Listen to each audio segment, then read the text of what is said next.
would help if it were on. So I have my mic set up here, and I don't know the right placement, so I need you guys to help me with that. Hopefully this sounds good. Let's find out. It should be fine. So let me know if you guys hear me okay. I need this to stay. Okay. Hopefully. So here we are, on time, barely on time. For those of you who don't know, I was potentially going to be late, but here I am. I think this should be okay, maybe. Okay, so let's bring up some comments from recently.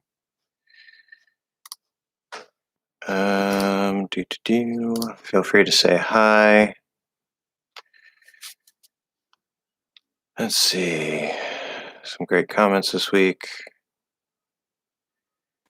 We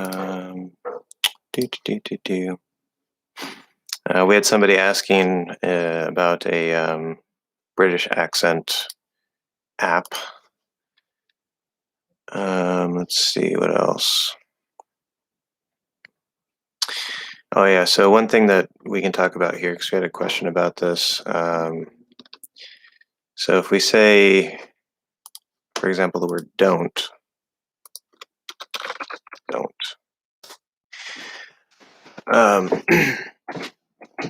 So this is a tricky word because the full clear enunciation of the word, the fully pronounced word, would be don't.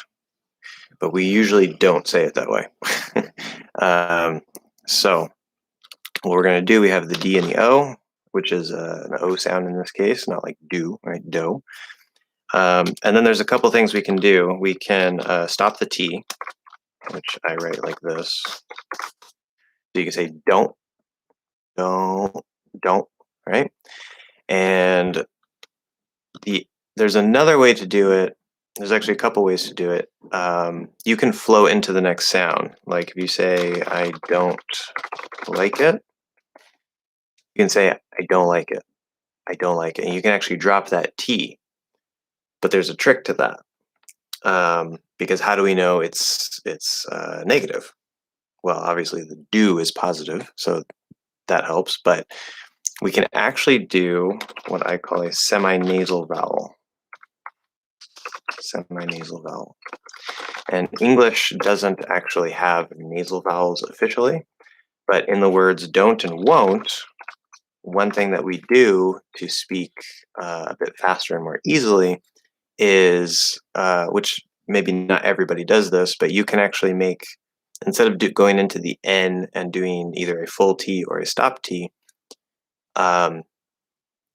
if you're flowing into the next word, you can just make that O a little bit nasally. So instead of whoa or do, it'd be like whoa, don't, a little bit here. And so I don't like it. I don't like it. Or if you say I won't see it, I won't see it. I won't see it. Won't see it. This is especially true in fast speech. If you're slowing down, then we're probably going to stop it. Hi, Steins, welcome. Let me know if my audio is good. I have this mic set up here, and I don't know if it's clear. So please let me know if you can hear me nice and clearly, or if I should adjust this. But what about, pretty good. Okay, good, perfect. So what about dropping the T in the word just? Okay, so this is a slightly different case, right? So with don't and won't, those are special, right? And I wanted to start talking about something since nobody was here yet. When you have ST at the end of a word, the full clear enunciated version, if you're speaking very clearly for some reason, some special reason, then of course you say the S and the T, just, right? So just in time, just in. Now, when there's a couple things that go on here if you're going to say it clearly, right? we know that consonants connect to vowels, right? So if it's the word just, right, how we have to talk about this is what comes after it. Because if it's a vowel, something's going to happen. If it's a different sound, that's certain consonants, maybe it'll blend, maybe it'll, just disappear. Who knows? But we know consonants connect to vowels. That's the number one big general linking rule. Consonant sounds connect to vowel sounds specifically. So we also know that if you have a T normally without an S, all right, like if I say what is, that T in American English is going to turn into a flat D. So what is? What is? So the T wants to become a D, but then we have the S. And we know in words like store, it's still supposed to be a T. It kind of sounds like a D, and it probably doesn't matter too much, but it's supposed to be a soft T. Store, store, store. The S will sort of soften the T and almost make it sound kind of like a D. But when we have ST at the end, okay, there's two things that can happen. So now we have the setup. The first thing that can happen is you can drop the T, and that very commonly happens. Okay, that's actually probably the most common default thing. So just in will become let me do this right. Let's see here. Just in will become just in. Okay, just in time. Just in time. Now again, if you slow down, if you're speaking a little more clearly, or we might not drop that T, okay, because the speed is a big factor for what we might drop or might not drop. That's part of what I'm trying to teach you guys, but I haven't talked too much about that specifically in lessons. But that's very common, just in time, no problem. Now you could keep the T. There's nothing that says you have to drop the T, right? It's another option, okay? Because a lot of these rules, especially linking rules, there's not necessarily one right answer. Sometimes there is. No, this is how we speak, like what is. But even then, there's the clearly enunciated version where you can say what is. Normally we don't do that, but if you have a reason to be speaking like that, like maybe you said it 3 times and the person still doesn't understand you, so you say, okay, what is it? Then you would use that, but normally no. If you were to keep the T, we know the T wants to kind of become a D. We know that the S softens the T. And so it'll actually sound kind of like just with sort of a soft D sound that connects over to in instead. So it would sound like ja or just, and then din with sort of a weak D, not a flat D. Okay, we can't really flap after the S. It's difficult to do, so we don't do it. Okay, it's just going to be a normal weak D. Just in time, just in time. So anyway,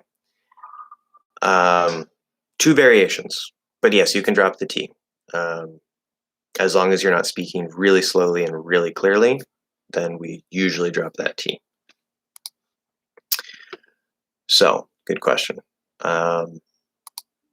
Does that make sense? Let me know if you have any other questions about that, or if you just have other questions, that also would be nice. And of course, anybody else who has questions, it looks like we have 4 people here.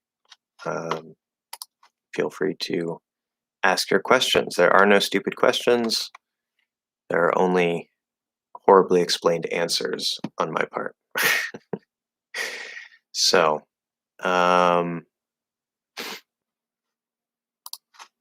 let's see. Let's go back to the comments here. Yeah, we had a bit of we had a question about, say, like the O, regular O and the L-colored O.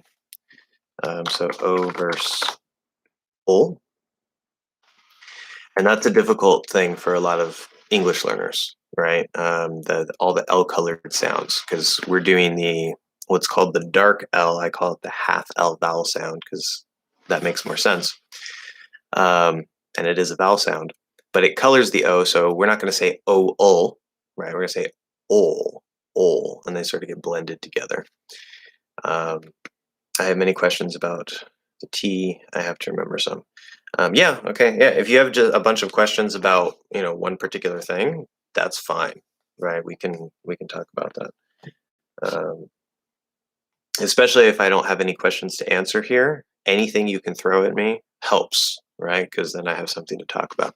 Otherwise, I have to think of something or go to recent comments and try to talk about that. So until we get another question, briefly about O versus ol. Remember with the O sound in particular, um, this is the way that some people speak is you make it a diphthong, and that's probably generally the most common in American English.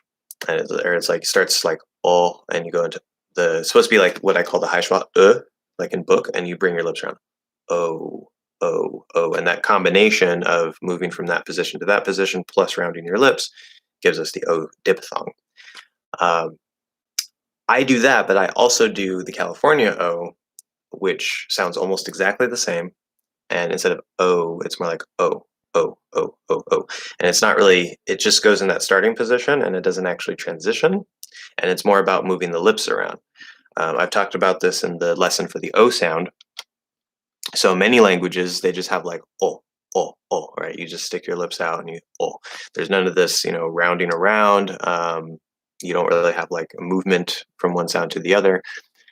So my hack for you that still sounds very natural and neutral is you might have to make some adjustment to your tongue based on how your native language makes the O. But the biggest change you want to make is instead of going with the lips, you just kind of add a little bit of motion there. O, O, O, O, O, O, O, O.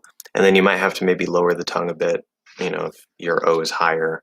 And you can look at your native language vowel chart for that. Just go to, Google or whatever, type in Spanish vowel chart, Arabic vowel chart, whatever your language is, and you can sort of see about where the position of that sound is.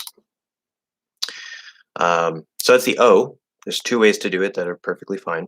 And then the ol, this is the hard one because you have to be able to know where the starting position for O is, and then you have to know where the position for ul is, that half L vowel or the dark L. And that's the hard part. If you don't have that, you won't be able to do the L-colored vowels. It's just not going to happen. And then in particular, the position of O and then ul are pretty close together. And you kind of have to do them like almost at the same time. It's a really quick transition in the mouth. And then of course we have the lips for the O part. Ol, ol, ol. So there's a little bit of movement, but it's a very small distance inside the mouth. And so you have to know where the starting for O is, where the start for ul is, and then be able to just do that little transition with the lips.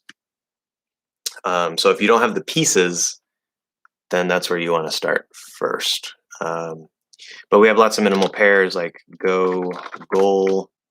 Let's see, no, null. Null is not a very common word, but it's a word. What are some other ones I mentioned here? So and soul. Let me see if I can copy these. Copy. We have so, soul, row, roll, ode, old, code, cold, and then bow and bowl. And keep in mind this word bow, there are two words with two completely different meanings and two different pronunciations that share the same spelling. Okay, B-O-W. If it's a bow, right, like you have a present and then maybe you wrap some string around it and then you tie it into a bow. Okay, that's O, bow. Where the other pronunciation, spelled the same, is bow, and that's like if I bow, right? Like in many Asian cultures, you might bow instead of shaking hands. So don't be confused by the spelling. That's another reason why I tell you guys to focus on your ears and not necessarily the spelling, because sometimes we have these are called they're called homophones. No, Homophones sound the same, but they're spelled different. What are these called? I forget what they're called when they're spelled the same, but they sound different. Homographs, I think. Anyway, it doesn't matter what the technical term is. But sometimes you get two words with two different pronunciations spelled the same because it's English. So be careful. Anyway, any other questions? Questions. I'll have to move on to something else here. Let's see. Okay, we had a question about like two stop sounds next to each other. Specifically, it was like K plus K. So if we had, again, spelling, right? If you have the word no, that doesn't have a K sound in it. We're talking about the sound, not the spelling. But let's see, what was the question? I forget what this was specifically referring to. That's okay, I can just think of a combination. So we say like back and, I don't know. I'm trying to think of one that actually works and makes logical sense. But let's say we say, no. Yeah, okay, actually, let's do this. So back and cough. Now, these two words probably wouldn't go together, but we do have, for example, back off, which is a phrasal verb, and these two are going to sound slightly different, okay? Except in really fast speech, they can potentially sound the same. So if you have two of the same stop sound next to each other between two words, not in the spelling of one word, right? Because it's very common to just repeat in the middle the same letter, but it's just one sound. So between two words, in the first case, we would say back and stop it, which is what we would by default normally do for a K at the end of a word anyway. We stop it or hold it back. And then cough, spelled with a C, but it's a K sound here. So we're going to push out that K, back cough, okay?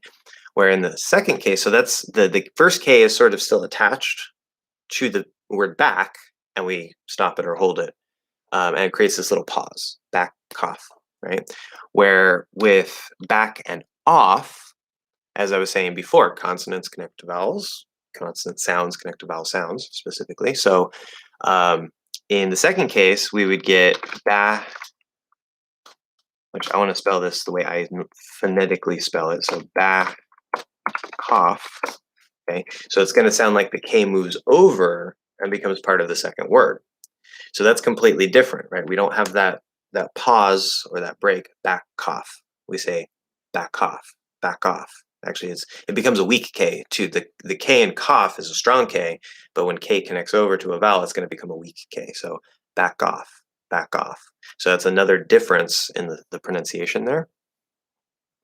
Now, if you're speaking really, really, really quickly, like probably maybe a little faster than normal, then in the first case, where we're supposed to stop the first K or hold the first K, you can sort of just drop it because of the speed. And we'll use in part, we'll use the context to know what you're saying, but usually it's not a problem. So it would become pronounced basically the same, back off, except again, because the K at the start of cough, the K sound, is supposed to be strong, where the K that moves over to off in the second case is a weak K, that difference still remains.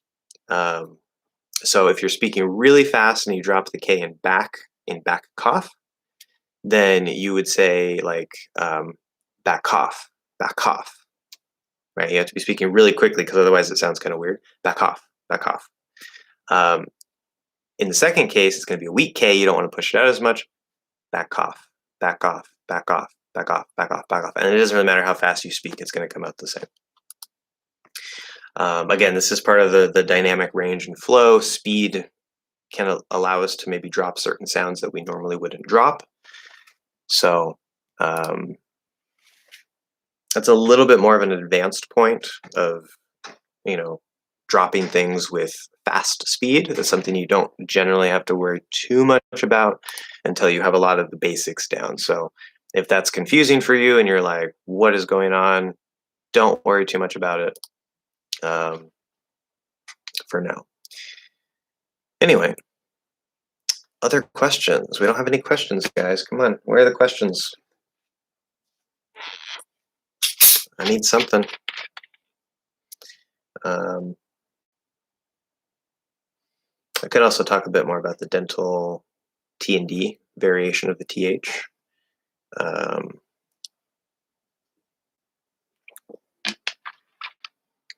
I did not swallow that right. Okay. In a clip from Rick and Morty, Rick says we should never take things for granted. But Morty says we should never take things for granted. My question is, why did he think granted are similar? Okay, that's a good question. I would want to listen to the exact clip so that I know exactly what's going on there. But I'm pretty sure I know what's going on here. So first, there are, even for native speakers, there are some words that are not necessarily uncommon, but they're not the most common words. And they sound kind of similar to other words. And so, especially if a particular native, doesn't have a high level of education, or maybe they quit school when they were, really young or something. But even sometimes for, people who graduated high school, it can also happen where instead of saying not ganted, that's wrong, granted, instead of saying granted, they'll say granite, and it's because of how we can pronounce granted, and I'm going to come back to that. Another case is instead of saying like the Pacific Ocean, people might say the specific ocean. Like it's Pacific specific. The only difference is the S at the beginning, and some people, for whatever reason, they think that it sounds close enough, and they sort of accidentally use the wrong word, like consistently. It's a consistent native error in some people's speech, and it's really annoying to other natives usually. But things like that sometimes happen. In the case specifically of the pronunciation of granite and granted, this is a very good question. How do we say granite? Okay, if we fully enunciate the word granite, okay, so it's gonna be like granite. Now we know normally we don't enunciate the T. Okay, it's possible if you have a reason to, but normally we don't do that. We're gonna stop it or hold it, and so it become granite. Okay, so that's for that word. Now for granted, the first part is the same, gra. And if we fully enunciate this word, it's actually going to be gran and then tid. Okay. And again, just like the T is stopped or held at the end of granite, you can stop or hold the D at the end of granted. So we say granted. Okay, so that already sounds kind of similar at the very end. And then we have a linking rule, which also words, but inside of words. And that is what I call vowel linking rule. And what will happen if you use this rule, instead of the T connecting to the vowel, like if you say want out, and say want out, what will happen instead, most of the time, 99% of the time, the T will disappear and the N will connect instead. So we say want out. This is why we say wanna, although that's also a special case because we have the T in two, but two is a special word that sometimes acts weird, and so it's an extension of this rule. But want out. I want out. Okay. Now you can apply that inside granted, and if you do, then it's going to be pronounced like this: granted. And again, if we stop that D or hold that D, now the only difference in pronunciation between granite and granted is the stop T or stop D at the end. And so this is a pair of words, granite and granted, especially in this phrase, to take something for granted, or some people might accidentally think that it's supposed to be granite because they never actually, their brain never, actually understood that it's supposed to be granted because of the way we can pronounce granted. So it's a weird thing that can happen to natives because they sound so similar. There's certain pairs like Pacific and specific that might happen with. It's not like that happens with a lot of words all the time. There's just usually certain words and certain phrases that for some reason people use the wrong word because they think it's supposed to be that way, but it never clicks in their brain that it's actually the other word. So it's a strange thing. But yeah, we say granite, or sorry, for the T, granite, granite. And then with the D, granite, granite. So granite, granite, granite, granite. So you have to be able to hear that stop or held T or D. So very good question. Yes. For Matt, hello Matt, welcome to the chat. Do you geminate? I gotta look up technical terms. Geminate. See, I don't bother to memorize all these technical terms because they're not particularly useful. To double, to arrange in pairs, to make it. Oh yeah, duh. It's related to the Latin word for twin. Okay, do you geminate the M sound in immaculate? Okay, I see. When I looked that up on, I would say in, right? A dictionary is traditionally a book, but it's also a database, right? Online. So you look in a database, it holds the information. When I looked that up in, I guess you could say on if it's a website. It does work that way, so you could use the other. But normally we're going to say in because it's a dictionary. When I looked that up in Cambridge Dictionary, the UK speaker pronounces without lengthening the M sound, but the American English geminates it. One thing about the Cambridge Dictionary, is this the one I'm thinking about it? Cambridge, yeah, it is. I sometimes use that as a reference for certain things, particularly pronunciation between British and American, or at least how the British is supposed to be. Maybe there are some speakers who geminate it, and for people who don't know what that means, geminate means basically you're going to like hold it down, right? Like you're doing two M's instead of one because it's spelled with two. And number one, I would say that not all native speakers of American English do that because I don't do that. So saying like immaculate, making it longer because it's two M's instead of immaculate. Immaculate, it's just one M sound. I would be extremely shocked if I heard an American extend the M, unless maybe they're emphasizing, which is a completely different function of the language. It's not because there's two M's there, it's because maybe we're drawing out a certain sound to emphasize. Like I said, this is immaculate. That's fine, but it's still just one M that's being drawn out. One thing you guys have to know is usually, actually, I would probably say always, at least within a word. Anytime you see two of the same consonant letter next to each other, again, there might be exceptions or something I'm not thinking about, but just definitely as a general rule, if you see two of the same consonant letters together, it's just going to be one sound. It's just one sound, okay? So, and this is especially true for the stop sounds because you'll usually see, right, like there's like battle or, I don't know, brittle, better, right? It doesn't matter what comes after, but the two T's, in American English, we know it becomes a flapped D, but there's just one sound there, okay? Even in British English, it's not beta or something, it's beta.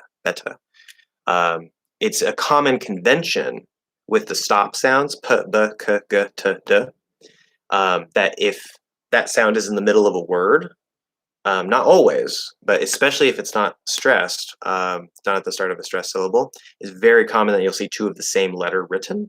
Or in the case of K, it's commonly written CK. which you'll often see like in back, even at the end of the word.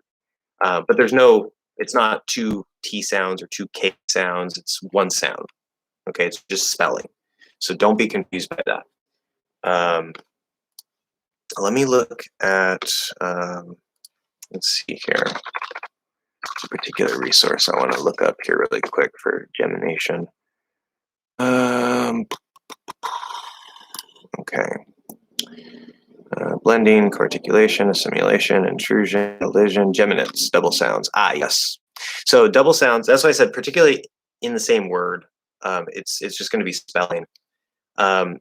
Let's talk about geminates really quick. I'm going to have a lesson on this in the hopefully near future, within the next couple months.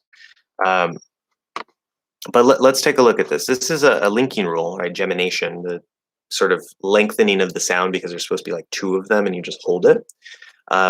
This will happen between words. So if we say like social life,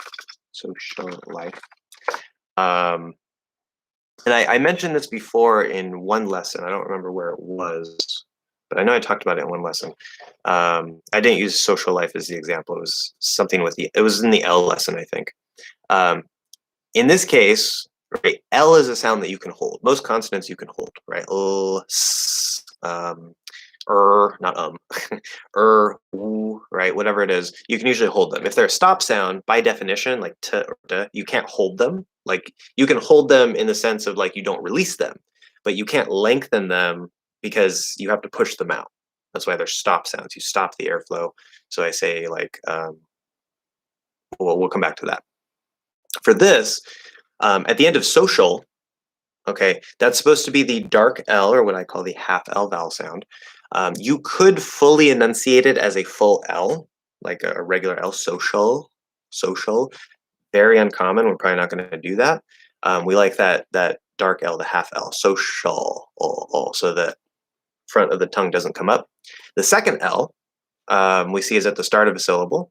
And it's going to be a normal L sound, right? The light L, as it's commonly called. So life. Now, what's going to happen here is instead of saying social life, we're actually going to just go into an L, a full L, and hold it for just half a second longer. Okay. Now, if you just do one L, then it's going to sound like this: social life. That's not right. Okay, it's gonna be social life. So you can start in that dark L, and we probably will, but we're quickly gonna move up into here, kind of hold it for half a second, and then go into the second word: social life. I don't have a social life. So it's a very small distinction between just the one L or the slightly longer two L's, but you're lengthening that. Now, in the case of the stops, if we say pet turtle, for example, we have two T's, and I was actually talking about this earlier with back and cough. It's the same thing here, except we're using T. So you're going to stop the first T or hold the first T. Pet. Okay, you don't push that out. You don't say pet. Okay. Again, if you're clearly enunciating for some reason, and you can say that T, but we normally don't. It's very uncommon. So you could say pet turtle, but normally we don't. Okay, you're gonna stop or hold the first T, pet, and then you're gonna push out the second T, turtle, and we get this little break between them: pet turtle.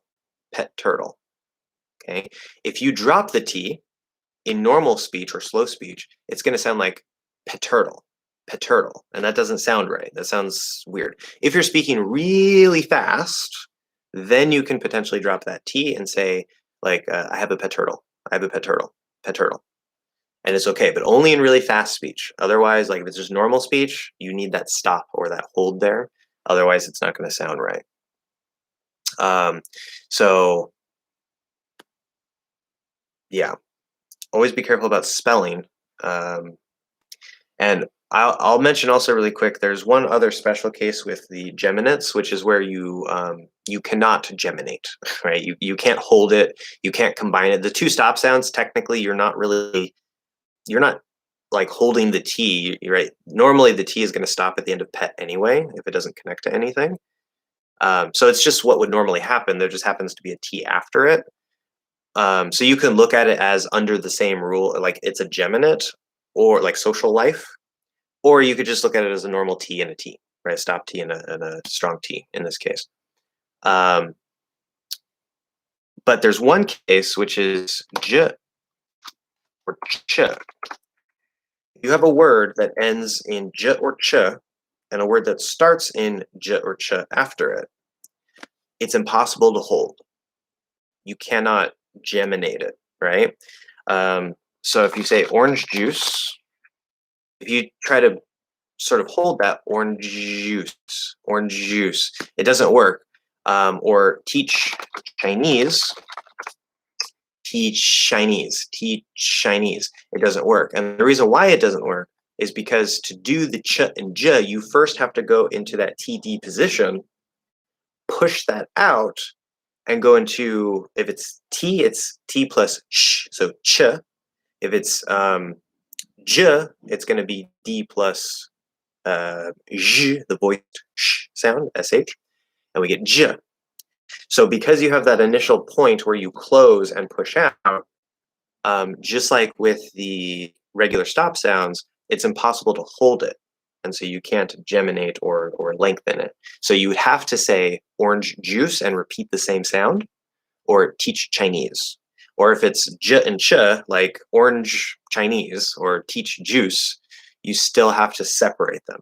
Okay, this is one of the few cases in American English speech where you can't blend it, you can't drop it in any way. You have to actually fully pronounce both sounds.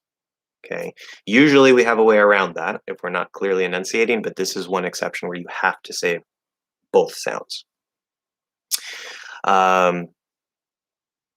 Okay, also Matt said, I'm confused whether I should geminate words like irregular, immortal, etc. Yeah, so irregular, it's spelling. Immortal, it's spelling. There's one R, there's one M. Okay, it's not irregular, it's irregular, irregular, irregular. Okay, you're not making a longer R. If you do that, you're going to sound really weird, like irregular. Why are you saying it that way? And then to finish up here with Matt, I'll skip Einstein's for a quick second. So you're saying that it's okay to geminate between word boundaries, but not within words. Again, there might be some exception I'm not thinking of, but definitely as a general rule, and I feel very confident that there are no exceptions to this, but I could be wrong. I have to verify. Inside of a word, if you see two of the same letter, it's just spelling. It's just spelling. And that's if those two letters represent the same sound, right? We know spelling and sounds don't always match, but usually if you see two M's, okay, it's an M sound. If you see two R's, it's an R sound. Okay. But it's just spelling and you don't lengthen it. Okay. Especially with the stop sounds inside of words. Between words, yes, gemination does exist.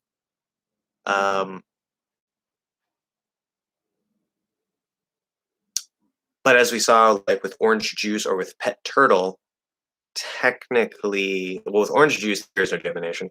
You have to actually say both of them instead of lengthening it. But with pet turtle, again, you can look at that as a gemination. Like, okay, you're doing a T and a T. It's just one is stopped and one is not. But that's how the T would normally work, right? Like if I say pet and, I don't know, my pet likes you. Okay, I'm probably going to stop that T. My pet likes you. Pet likes you. Okay, so the T in pet, if it's followed by another T, is working the way it normally would. And because you have to stop it or hold it, I would define that as not a geminate because it's physically impossible to hold. But there are certain sounds like the L between words or the R between words that yes, you can hold them for half a second. But just because you see two of the same sounds or letters between two words doesn't necessarily mean that it's going to geminate. Okay, that's where it's a little bit of a trick. And I'm going to make a lesson on this, okay, in the relatively near future. maybe next month or the month after that. I still have one big rhythm lesson I want to get out, and then the placement lesson that I'm slowly piecing together. After that, we're going to be talking a lot about linking. So it's coming. But yeah, gemination, generally, it's not something you really have to worry about. And inside of a word, I would completely ignore it. Yeah. So Einstein's, does the suffix have a schwa sound? If so, could someone say beta instead of better? This is a very good question, and this is part of why I teach you guys the R or the vowel in the way that I teach you. If you go to the dictionary, let me see. I don't think it does it for all words. Usually the dictionary is going to be based off of the sort of Midwest, Upper Midland type of transcription, which again is slightly different than the way I speak, but the differences are so small that most people in the country sound neutral, even though there are tiny differences. And the way that I speak, no, there is no schwa. If you look in the dictionary, let's see if we go better, you show IPA. Okay, in this case, it's not, yeah, it's saying that there's like, it shows the schwa symbol and then it shows an R. Now to me, hello, Mario. Good to see you as well. You're welcome to the lessons, yes. Thanks for stopping by and letting me know you're here. If you have any questions, of course, let me know. But Einstein's, to me, it's absolutely insane to transcribe an ER at the end with a schwa plus R symbol. Like, I don't understand how that works. Like, I've never heard anybody pronounce it that way. And my ears are getting better for hearing the slight differences that, the way that people say in the middle of the country speak or in the Northeast speak, all very similar, all very neutral sounding, but little differences. I'm getting a better ear for actually hearing, say, like the unmerged cot, the ah and ah, or in hurry. Okay. Some people say hurry. You don't have to. Hurry sounds perfectly fine as well. But with better, there's no schwa there. And the way that I teach you is that there is no, because that would be like an R-colored schwa, I guess. That would be the best way I could describe it. And at least in the way that I speak, there is no R-colored schwa. You're never going to have a schwa and an together. Okay. If it's the upside down V, the not true schwa that sounds kind of similar to the schwa, instead of it's like in hurry. You might hear some speakers do that, and then it's kind of like an R-colored It's like hurry. But again, you can just say hurry, which is the way I speak, and it still sounds perfectly natural, perfectly neutral. Most people won't even notice a difference. So if you say beta and you drop the R completely, that's going to sound British. And then if you flap the T, make it a flapped D like we do in American English for that T in better, but you change the R to an now it sounds like you're mixing American English and British English. Beta. That's beta.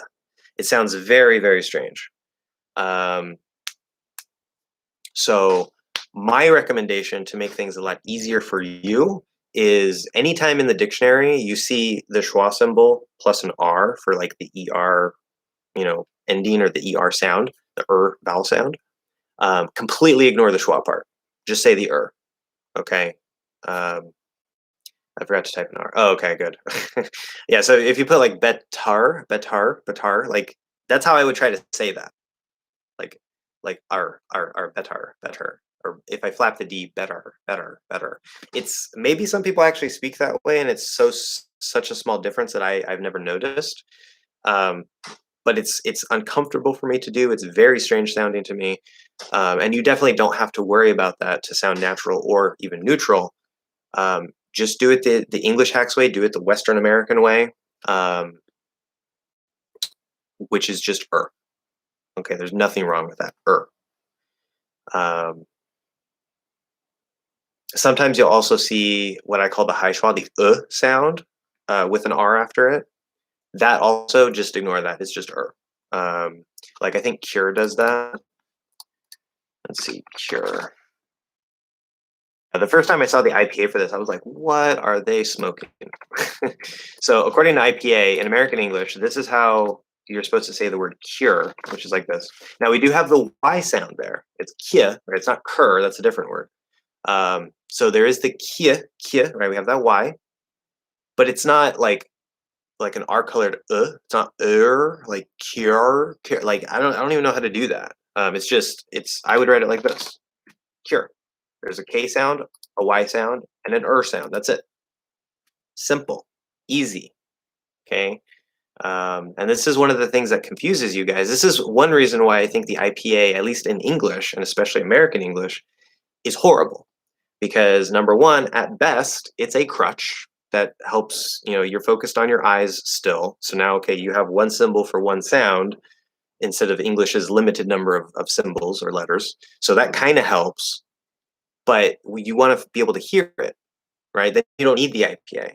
And there's cases like this where I think the IPA just makes it so much more complicated and unnecessary for you. And it's like, how do I do that? Well, you don't do it. Make it simpler. Okay, because it's still natural sounding, it's still neutral sounding. The IPA for other languages, fine. Like it can be a useful tool, especially for finding the individual vowel sounds and knowing what's slightly different in your language. Okay, that's fine. But past that, the IPA in English, in American English specifically, it's a nightmare, I think. So that's why I don't usually worry about giving you the IPA, and I have my own transcription method.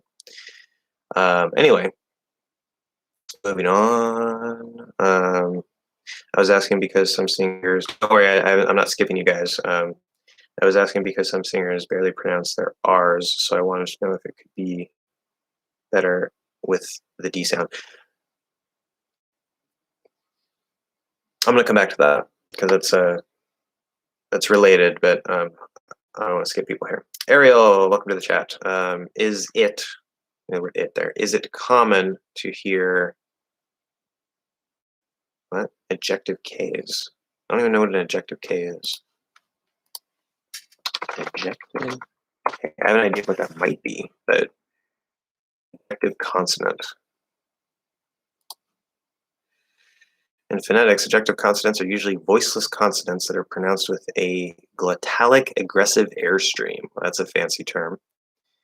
In the phonology of a particular language, ejectives may contrast with aspirated, voiced, and tenuis consonants. I don't even know what that is. A tenuis consonant is an obstruent that. See, this is part of the problem with all the theory. They use all these terms that the average person doesn't even know. It just makes it harder to understand. Obstruent that is voiceless, unaspirated, and unglottalized. Voiceless, unaspirated, and unglottalized. Okay.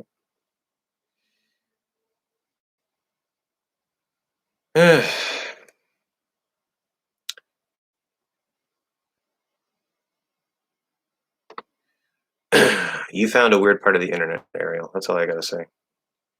Ejectives occur in about 20% of the world's languages.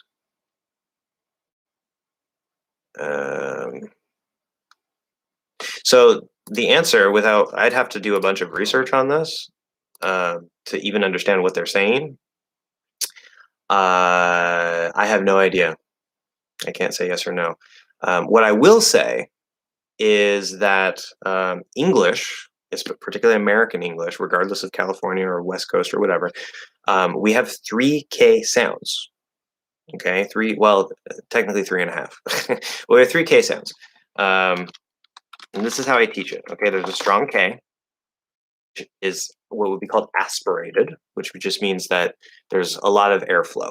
Okay, so you're going to hear a little puff of air. If you put your hand here, say k, k, k, you should feel a little bit of air. And that's going to be at the start of a stressed syllable, even if it's in the middle of a word. So like with kiss, or if I say in the middle, I can't think of a middle off the top of my head, but like kiss, right? Kiss. So it's not kiss. That's a weak K or soft K. Kiss. Okay, not too strong. It's not kiss. It's too much. Then we have a weak K, or you can also call it a soft K. Some people call it a soft K, that's fine. And this is going to be usually at the start of an unstressed syllable, or if K links to a vowel at the start of the next word, then it will also happen. Those are actually linked under the surface, but don't worry about that. So if I say pickle, okay, pickle or picker, okay, it's not pickle or picker, it's pickle, picker, it's just okay. So you go into the same position, you push it out, but you don't have a lot of airflow. Then we have, of course, the stop K, which you can do a glottal stop, or you can do potentially a held stop where you just kind of go into the K position. You don't cut off here, you just kind of let it die, but you still don't push it out. Okay. And I see you have more about that. I'll come back to that. So we have 3 Ks in English. Simple. Worrying about adjective and all this other nonsense, I don't think is particularly useful. I'd have to research it to be sure, though. Blah, blah, blah, blah, blah. Okay, so yeah, back to Einstein's. I was asking because some singers barely pronounce their R's. One interesting thing about music, remember, some people will disagree with me. I think that music is a fantastic resource for vocabulary, for grammar, for kind of, just having general input and letting your brain kind of soak in the language. The music really activates a different part of the brain, potentially helps you learn better, et cetera, et cetera. Music is a fantastic tool in language learning. But based on both my experience in Spanish and other languages and my perspective as an English teacher and what I've seen certain English learners experience, singing music can potentially be an okay source of input for pronunciation, but there's a lot of strange things that can happen, like how we might lengthen certain sounds that we don't normally lengthen to give a certain effect in the music to like maybe match the tempo or the beats, and weird kind of things that can happen. So I don't recommend music as a good source, or at least not a primary source of pronunciation input. But with the R's, this is one of the weird things that can happen. So I've noticed, for some reason, and it depends on the exact kind of music, but let's just take, not a particular region, like not Southern music, because obviously there's some weird things that can happen there. But just say general American and then received pronunciation British, right? Let's compare those two really quick. So we know in speech, British English doesn't have the R sounds in the vowels. They have the R consonant, but in the vowels, they don't actually pronounce an R sound, right? Like in American English. Because American English is rhoticized, which is just a fancy term meaning we pronounce all of our R's. Okay, so we say or, R, air, in addition to the consonant like run. Okay. But in music, I've noticed that some British speakers will pronounce their R's, maybe because they've been very much influenced by a lot of American English music, and maybe they like the sound and they like to sing that way, but then in their regular speech, they go back to dropping the R's. And then I've noticed that sometimes, I don't think this happens as commonly as the opposite in British English, but I have noticed that sometimes I'll hear an American singer sort of making their R's very light and sounding kind of British in a way. And I don't think that's super common in American English music, but it is something that can happen. And it gives it sort of maybe a certain effect to how it sounds in the flow of the music. So it's something that can happen. Yeah. Especially if you're listening to country music, but again, that's sort of based on the Southern accent, and it gets weird. But a perfect example, so Keith Urban is a country music singer, American country music singer, but he's from Australia. And if you listen to him talk, he has a very clear Australian accent, right?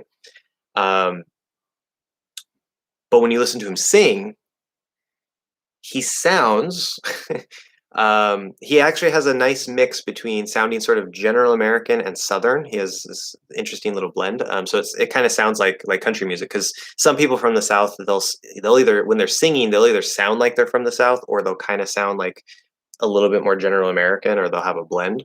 So that's a different topic. But this guy's Australian, but when he sings, because he sings country music, and country music is very big in Australia also, he sort of adopted the sounds of American English or American Southern English, sort of a blend of it, in his singing, but he doesn't speak that way. And so, again, music is a whole sort of special thing for pronunciation that I would not pay much attention to. You want to listen to real speech, especially natural speech. It's not like super scripted usually, but Alejandro. Hello, Alejandro. Welcome to the chat. Australian English mixes the flap T and schwa, misspelling of schwa, it's okay, in the word better, don't they? I'm not an expert on all the accents. If I were to say, let's see, if I were to imagine Australian English, I would probably say like, oh, that's better, better, better, better, better, that's better. Yeah. So they kind of, to me, it seems kind of like, yeah, or better, that's better, better. I don't think they do a T. I think they make it a D like we do. I don't know. I want to do it as a D, but that might be because I'm American. But for that schwa sound, I think they might do just like sort of a schwa like British people do, or they might have a little bit of that R at the end after the schwa. Like that sounds Australian to me, but I'm not an expert, so I can't actually answer that question for sure. But that's Australian English, right? So however they speak is not how we speak. Matt, how do you pronounce unstressed as? Is it schwa plus S, or is it more like is? Oh, that's a good question. So as, let's think about this, right? I early in the pronunciation course, I talked to you guys about content words and function words and the different, right? If it's more than one syllable, then you're going to have at least one stressed syllable, regardless of what kind of word it is. But a content word tells us the content, verbs, nouns, adjectives, whatever. Function words are usually these grammar words, right? Like as, prepositions, right? Et cetera, et cetera. So not all function words will reduce necessarily, but especially in the flow of fast speech, they tend to, like, even if they don't reduce, they're still going to be said really, really small. And so there's a likelihood, there's a chance that it might kind of move towards like a schwa or maybe an I sound, because that's another common reduction sound. And the faster you speak, the more likely that is to happen. Where if you're clearly speaking, right, the slower and more clearly you speak, the more we're going to pronounce each sound the way that it should be and not reduce. That's part of the dynamic range and flow that I keep telling you about. So as, it's supposed to be a plus z, as, right, it's a Z sound. Now, if I say, I don't know, I work as a teacher. I work as a teacher. Work as. Okay, gas. That's fine. If I'm saying really quickly, I'm not paying attention to it. I work as a teacher. Work is sounds fine. So you can reduce it to I. I work as a teacher. Work as. You can also do it as a schwa. Okay. Very commonly, not. I want to say maybe 70% of the time, 80% of the time, a schwa reduction can potentially also be an I reduction. The schwa is definitely more common. It's definitely the standard thing. If you're not sure, use the schwa. Not everything reduces to the schwa, but if you're not sure, the schwa is a good guess. But in this case, this is an example of a word where you can actually reduce at I, or you can reduce it to the schwa sound. It doesn't matter. But again, if you're speaking slowly, if I say I work is a teacher, now it sounds like I'm saying is, because I'm speaking more slowly, a little more clearly, and you don't want to do that. Okay, so the speed is important, and it doesn't necessarily have to be super, super fast. It could be just the flow of normal speech, like I'm speaking now. But yeah, keep in mind the speed is a potential factor of what we might do. Makes it more complicated, but this is real speech. It's real speech. So, Sun Iraq, or Son. I don't know if Son or Sun. Anyway, welcome to the chat. I think it's the first time I've seen you here. I am from Iraq. Okay, I got that from the name. Very good. From Iraq, that's very cool. And I am a student at college English art, and we didn't have good to learn him us book philosophy. Can you explain this topic and we support you? I'm not sure what you mean. So I know, so you say you're from Iraq. I got that. You're a student at college. I got that. You say English, so college English art. So you mean like you're studying art from the UK? Because that's how I would interpret that. English art, meaning like British art. And we didn't have a good teacher to learn him us book philosophy. And I'm not picking on you, right? I'm trying to understand. We have some mistakes here, so I'm trying to figure this out. So this is good, right? You made some mistakes. That's going to happen, no problem. But let's figure this out. We didn't have a good teacher to learn him us book philosophy. I don't know what that means. Something about you don't have a good teacher, maybe to teach you. Okay, I get that, but I don't know where the philosophy is coming from. Like, are you learning philosophy, or are you talking about like the philosophy of how someone teaches, like the approach someone takes? Can you explain this topic and we support you? So if you can try to uh, describe that a little differently, um, then I can maybe help you, but I'm really not sure what you're asking here. And that's okay. That happens. Don't feel bad. Just try to explain it differently. And hopefully I'll be able to understand that. Okay. Okay, so we're back to Ariel. Sorry, Ariel, take a second. You could search adjective K's in YouTube and click the video where Harry Potter appears. It's something like a K combined with a glove stop. Okay. YouTube. Well, now that I have this mic plugged in instead of my headphones, I'm pretty sure if I play the audio, I might end up getting a copyright strike or something. So I'm going to switch to my headphones really quick.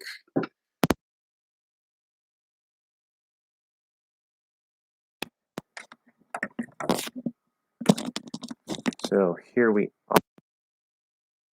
Good. Hopefully you guys still hear me. Let me know if not.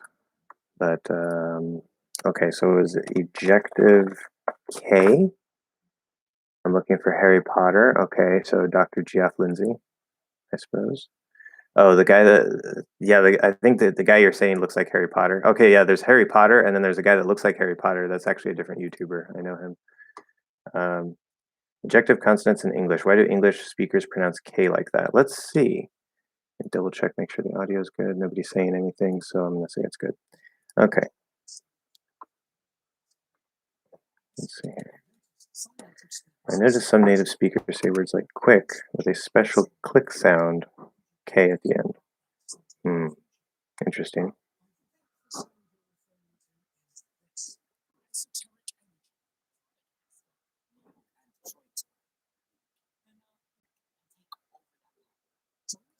Ah, okay. That's an ejective K. Got it.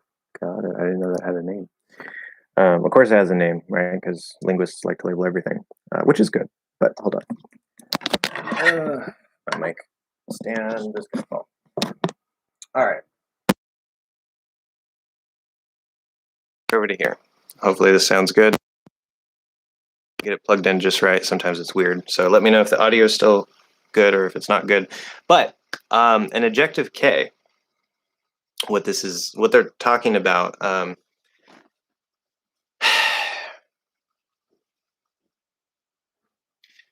The first thing I'm going to say about this is that you don't have to worry about that at all.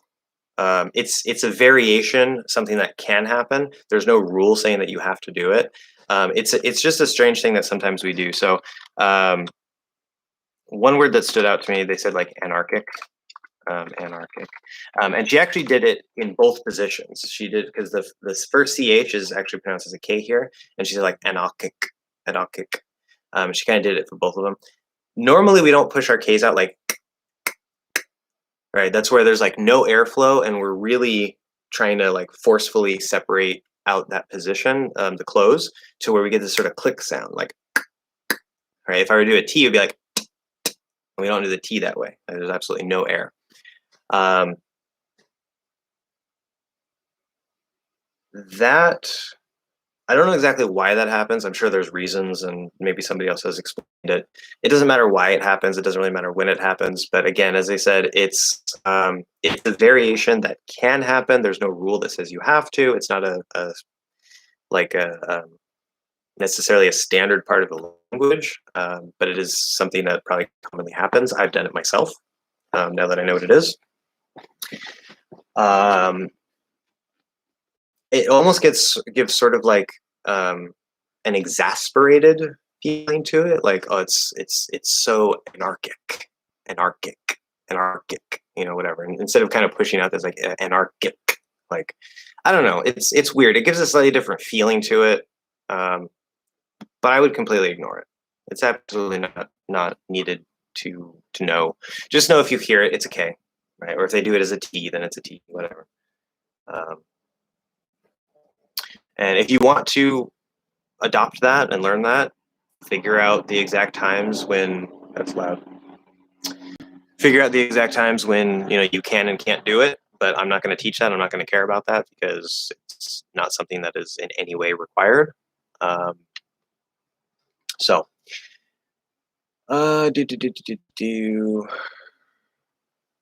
Okay, moving on. Hi, please. Yes, Iraq. I responded to you. I know this took a second, but yeah, I'm not sure what you're saying. So if you can restate what you were saying there, then I can help you. Matt retracted a message. Ariel, what's the difference between I have a big pen and I have a big pen? Well, the k sound or the g sound. So basically, again, if you fully enunciate, which we don't normally do, it would be big pen or big pen.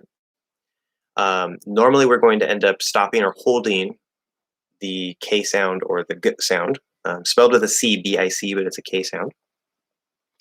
And so the only difference in the pronunciation would be, are you putting voice into the stop or the hold, or are you not putting voice into it?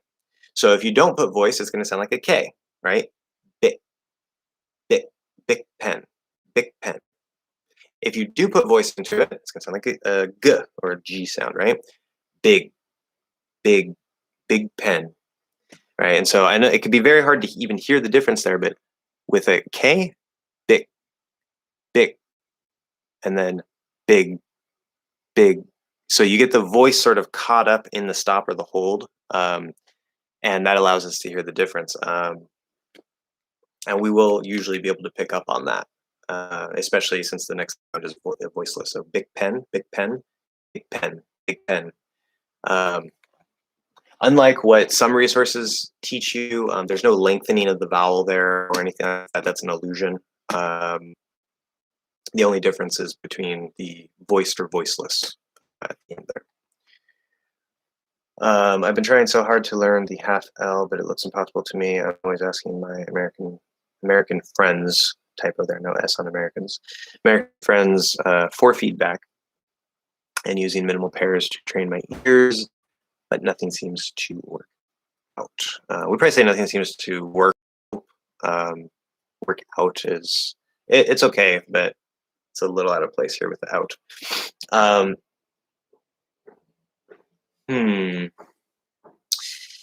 Yeah, there are going to be some sounds like that. For usually there's certain vowel sounds like ah or the schwa sound or the what I call the high schwa, like book, or certain consonant sounds like the th or the r, that for English learners, right, or if you were learning another language, there's going to be some sounds. There's always some sounds that are a lot harder to get than other sounds, especially if something like that doesn't exist in your language. You're working from scratch, basically, and you have to say, okay, what exactly am I supposed to do? How does this feel? I don't know, because I've never done it before. So it can be frustrating. It can take time. Remember, I don't know if you know this, Lily. I've mentioned this before in the live stream and maybe in a lesson or two. But when I was teaching myself Spanish, it took me 6 months of daily practice to be able to just start to roll my R's in Spanish, right? I could do a single tap because that's like a flap D in English. It's very similar, da, da, da, right? But to say ra, ra, ra, ra, ra, which I still can't do perfectly because I never took the time to perfect it.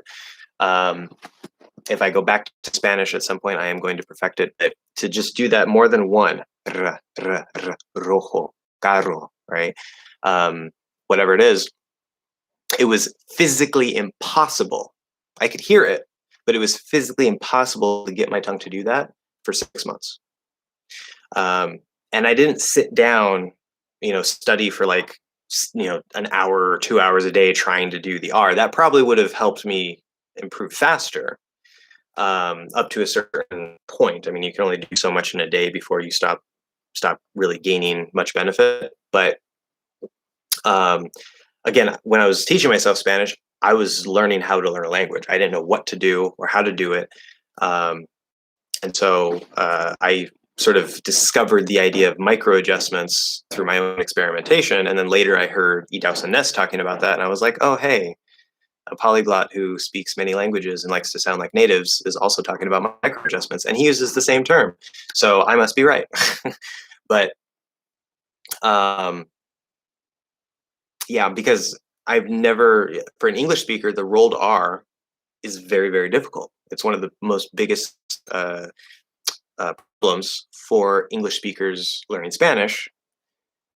And that's why you'll commonly hear a lot of English speakers, like maybe everything else sounds okay, right? Or like really good. Maybe they get, the O good. It's not like, oh, they say, oh, okay. But then whenever they say an R, it's just maybe like a single R, or they do an English R and they'll say rojo, car, or sorry, caro, mi rojo caro es, I don't know, roto. There we go. Yeah, mi rojo caro es roto. And I hate the sound of that because it's like you could at least try. You're not even trying. But anyway, the point is some sounds are going to do that for you. They're going to be difficult. It might seem impossible. If you keep persevering, if you keep pushing through, if you keep trying to make little adjustments, keep getting feedback, okay? Keep looking at the way that different people explain how to make it, right? I have my way that I explain, other teachers have other ways they explain. And just really just keep trying to tackle it from different angles, make those micro adjustments, get the feedback, get as much feedback as you can. And you will eventually find it. I can't say how long it's going to take. Probably not 6 months, but it depends on a lot of factors. But it could take a while. Okay, you can get it. I know for a fact that you can get it. It just is going to take some time. So that's my inspiration for you, my motivational speech for you. At the end of the day, you could take the easy route and just do a full L, a normal light L sound, anytime you see an L, as long as it's pronounced, right? Sometimes L is silent. And that will be clear. That will sound good, but it won't necessarily sound natural, especially in American English. So if you want to sound natural and you want to sound as close to a native as possible, you do have to get that.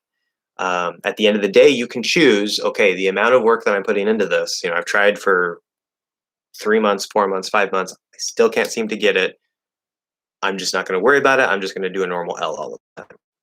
You could choose to do that, but you will be sacrificing that, potentially completely native sound, if that's what you want.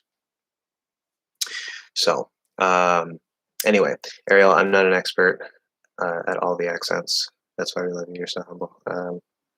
I suppose. I'm not an expert at, I don't know what you mean by at all the accents. But I guess so, whatever. I'm generally not an expert at anything. But the good news is you don't have to usually be an expert. But anyway, that's a whole different topic. That's more what my second channel is about. So wrong channel.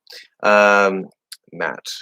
What about N versus un for unstressed and, as in he called me and then I left? Do you think the first realization, it's another technical term. I really hate technical terms if they're not required. The first realization with the E sound is possible, or well, with the E sound, it should be. Um, all right, let's talk about and. And is a perfect example, a perfect one-word example of what I mean when I talk about the range and flow of um, how things are pronounced in real speech. And so again, we have, like the full, clearly enunciated sound or word on one hand, like on the one side, and we have a scale potentially going to, a dropped sound or, certain sounds in a word maybe dropping or whatever. And as you move from clear to dropped, potentially dropped, we have this scale where if you speak faster and or lazier, for those of you who haven't heard this before, if you speak faster and or lazier, you're going to move away from clearly enunciated speech because we use enunciation as a tool, not as a normal way to speak. And you're going to move closer towards potentially dropping the sound or whatever. And reductions happen in that in between space. So this is a perfect example of the entire scale at the word level. Let's talk about it. If we say and, okay, the full, clearly enunciated, fully pronounced word, which sometimes we might say, but is very uncommon, would be and. So we have the vowel a, like at or cat. Then we have the n, right? N, normal n. Then we have the d, and, okay? After that, we have other things we can do, right? So the first thing that most commonly happens regardless of anything, like probably the single most common thing, even if you don't change anything else, is going to be dropping the D. Now, sometimes the D will still happen. It's possible, but that's probably the single most common change for this word. You just drop the D. And it's partially because of the N. I've talked about that, I think, in the last live stream or the stream before that. We were talking about like sandwich and how the D disappears in between. But anyway, the D will probably drop. So that's one thing. So we can say an. So now we have the article a or an if it's followed by a vowel, a sound, right? That's why we put the N there. It's just what we do in English. And so now the and will sound exactly like an, right? So an apple. And we know from context, right? So instead of saying an apple, we'll say and an apple, right? If I want this and an apple, we have to say the an, so it could be an apple, and an apple. Okay, now both and an, they'll follow the same type of reductions. So this will actually work for both words, but let's stay with and to make it simple. Can an, and we drop the D, can it reduce to n? Can we say the sound, that third vowel sound on the vowel chart, that is possible. Now, we don't really think about it that way. That's something that I kind of had to play with and be like, oh, yeah, okay, we do naturally do that. But we don't think of it as the sound, even as a reduction. But it is a variation that does happen. So if I say, did you give me an example here? Yeah, so you say, he called me and then I left. So you say, and then, did the, and then. Of course, there we can also do the dental D for the then, and then, still drop the D there. But that's a different part. So if we look at the front, instead of saying and, me and, right? He called me and, you can say and, he called me and then I left. He called me and then I left. And. Perfectly fine. That's one way to reduce it. Because remember, the schwa is the most common reduction sound. I is also a pretty common reduction sound. And it's not I wouldn't say it's a common reduction sound, but especially for a lot of these grammar words like and or there was another one I was thinking about the other day. Oh, that can potentially reduce to that if you're speaking really quickly. Is another potential reduction sound. It's just not as common as the other ones. So we can do that here. Yes. But there's more. You can also, instead of reducing it to you can reduce it to I. Okay, so instead of going to 3, you can go to 2. So instead of I, we can go all the way up to I and say in. So now it's going to sound exactly like in, right? And you can say he called me and then I left. Called me and then I left. Perfectly fine. There's no rule that says you have to use one or the other. These are just variations of what can happen. Okay, there are certain boundaries, like you can't just change it to O, for example, right? He called me O and then I left, right? So there are certain boundaries, but there's not necessarily one right answer in real speech. Okay, of course we know we can also reduce and, drop the D, reduce it to a schwa, un. Okay, so he called me and then I left. He called me and then I left. Nice short not the upside down V, not true schwa that I call it, the sound, but an actual schwa, nice and small. Mian, mian, mian, mian. He called me and then I left. And in addition, this particular word and can reduce again. Okay, so one reduction would be dropping the D. Another reduction would be changing it either to or All three of those reductions work in this particular word, that's fine. Or you can further reduce it where the schwa, that reduction sound, that vowel sound, now the D disappeared, right? So on our full scale, and first we're most likely to drop that D, we're just left with an. And then you can reduce somewhere in here to or it doesn't matter. They don't have a place on the scale, it's just in here. Or you can take that vowel sound all the way to the end in this particular word and, not always, but in this word and, yes, you can always do this, just not for any vowel you want, this word. You can take it all the way and drop it and just leave the N sound. Okay, so this word is a perfect example of what I'm trying to explain to you guys about this dynamic range and flow from a full, clearly enunciated sound or word to how speed or lazy, slightly lazy speech might change the exact sounds that come out. Okay, this is real speech and it's messy. And it seems like a lot of information. And it is a lot of information. It makes it seem complicated. It's really not that complicated. It takes a little time to get used to. But once you become aware of this, it's actually just becomes a very natural thing. A little bit of practice. Again, some things are going to be a little harder than other things, but as long as you can actually do the sounds themselves, things after that tend to become a lot easier because you know how to do the basic pieces. You just have to be able to put them together and know that there's, again, not always one right answer. Okay, so here for and, we have and, an, in, un, n. So there's 6 right answers for how to pronounce the word and. This is a special word. That doesn't happen for all words. It's a special word, but there's 6 ways that you can say it, especially in fast speech. If you're speaking more slowly, right, the farther we go over this way towards the clearly enunciated, the less likely you're going to drop sounds, the less likely you're going to reduce, okay? Because I wouldn't say, he called me and then, or he called me and then. It sounds kind of weird because I'm speaking slowly. I'm trying to make it very clear to you. So we're naturally going to not reduce. We're naturally going to not drop sounds. Again, the D will probably just drop anyway, but for the vowel, it's going to be more likely to stay there if the closer you are to actually saying the word clearly. So that's why it's dynamic. Okay, it depends on how clearly you're speaking, how fast you're speaking, or slow to fast, clear to unclear. Well, less clear, we'll say relatively less clear. And this is how natives speak. We sort of go between that all the time. Okay. So I hope that makes sense, Matt, and everybody else. If anybody has any questions about that, definitely let me know. It's a very big, important concept that I need to make actual lessons about, and those will come. But do you think Hassan Piker sounds foreign? He moved to the States when he was 18, but many people think that he was born in the States. Hassan Piker, that sounds vaguely familiar. I don't think I know him.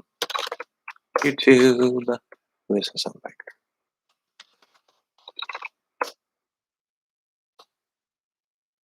Yeah, I've never seen this guy before. I'll have to listen to them. Back to the headphones.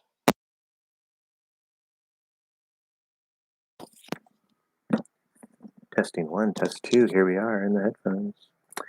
Okay, so I'm gonna pull something up here from him.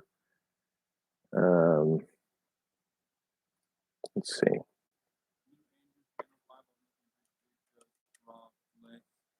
Oh wait, I think I have seen this guy before randomly.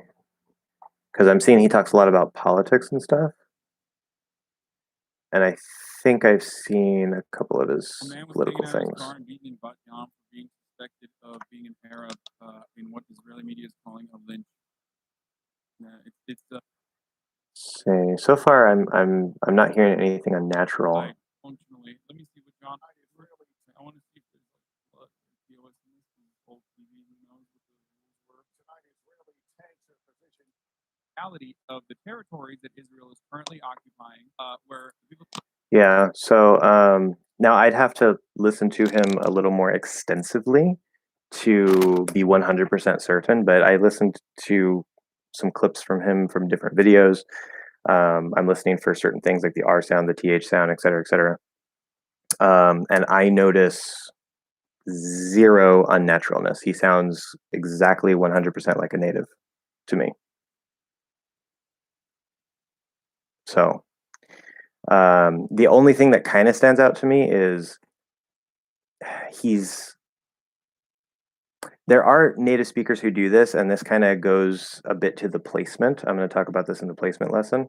But he's doing something that I think not many native speakers of American English do, which is he's sort of kind of like, it's not placement exactly, but he's sort of like keeping a lot of the sound. He's not pushing out a lot of the sound, right? So he's kind of talking like this, it's almost like he's kind of like just he's not really pushing anything out, and so he gets this sort of like deeper, little bit of vocal fry going on, and and some people speak that way. That's fine, but that's the only thing that really stands out to me. Like in terms of the sounds, his rhythm, and everything, I notice no problems at all. He sounds 100% like a native.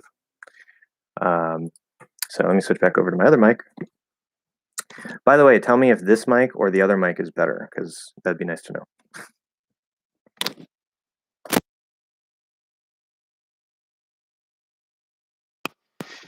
Okay.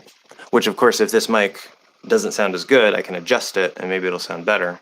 But let me know, because instead of wearing the headphones the whole time, I kind of want to have this, especially because you can see there I have a new desk set up for my other channel. And on that, I have this, which is a fantastic mic, but unfortunately, it works on my camera, which is just out of frame here. If I plug it into the computer, it doesn't work. I can get an adapter to go into the computer, but then the audio quality just comes out really bad. So I'm going to be using this for my camera from now on, and I'm using this mic, which was for my camera over there, for this or whatever. But moving on, that's my second channel setup. So you'll see that. I mean, it's also, I guess, going to be my first channel setup, except I'm going to be standing probably, and you're not going to see the mic or the desk. But anyway, things. Okay, good. Moving on. Einstein's. Hopefully, I didn't skip anybody.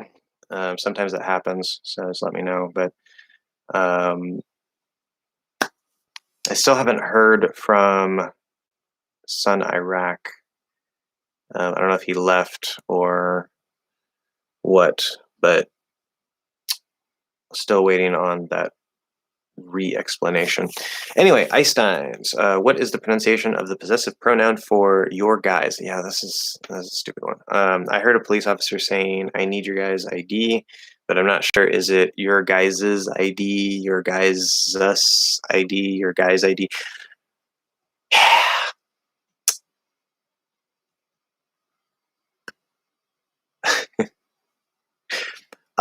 This is going to depend on partially on what part of the country you're from, and it's partially going to depend on really how much you care. because education is a certain component of it as well. Usually really highly educated people will care, and so they'll say it the way that it should be correct.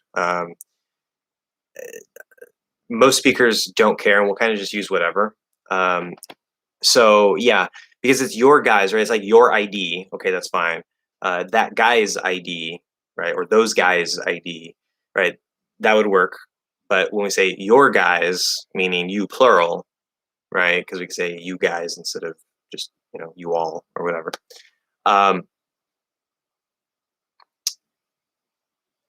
So how do we say it? Well, you could say your guy's ID. Let's see. I need your guy's ID. That's one way to say it. It's perfectly fine. It's not necessarily, you know, grammatically correct, but it sounds good, right? Or your guy's. Well, let's see. So you're saying like your guy's this or your guy's is. I wouldn't worry about the exact vowel there, but it could be like guises or guises with an eh sound. Guises, your guises idea. I wouldn't say eh or e. Guises, no. So or eh, you could add that. You're not supposed to. um, you're not supposed to, but it's a common thing that we do because when we don't end with an s or a z sound, right? If I say, like, okay, Tom's car.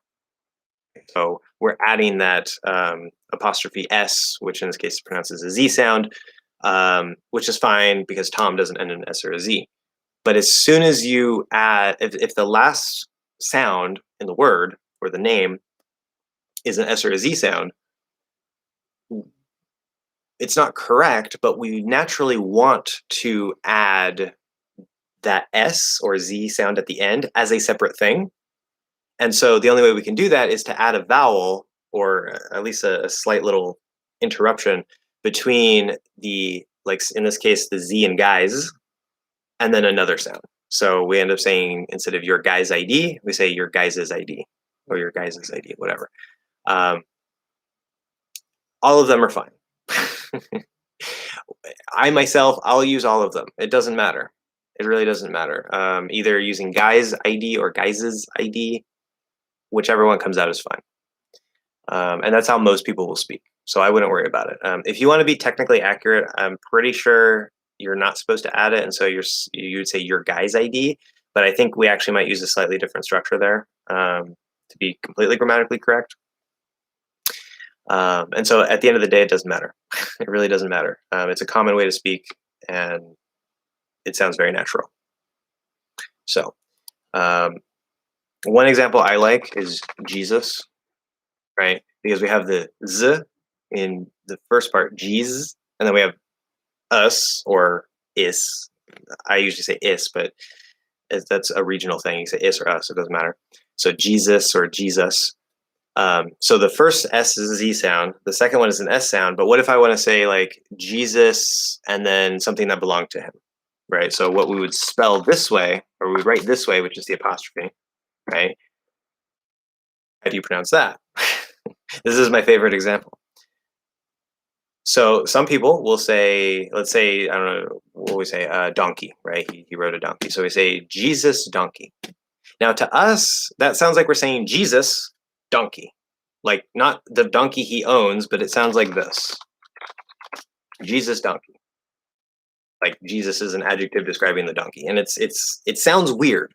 So because of that, we like to add that extra little sound, that extra little us or is after it, because it makes it very clear and sounds a lot better that we're talking about something that he owns, right? So we would pronounce it like something kind of like this. It'd be like Jesus,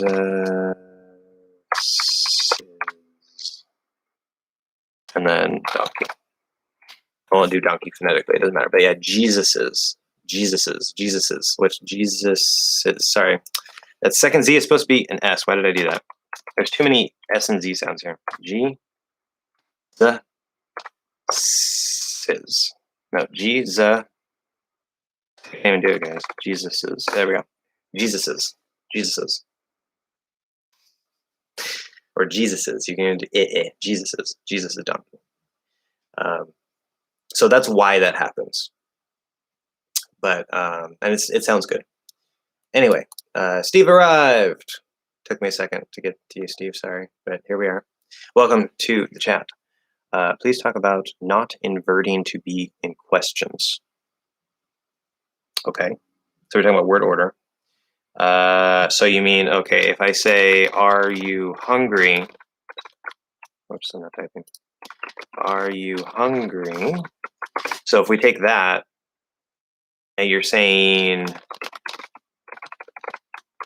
this, is that the question? Just to be sure. Which would actually probably also contract that. So like that. Okay, which, and now I forgot the question mark. Okay, good. Very good question. Excellent, excellent question.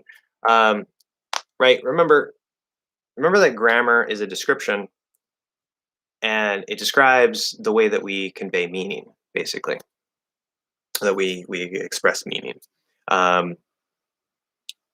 And this is a really good example of that because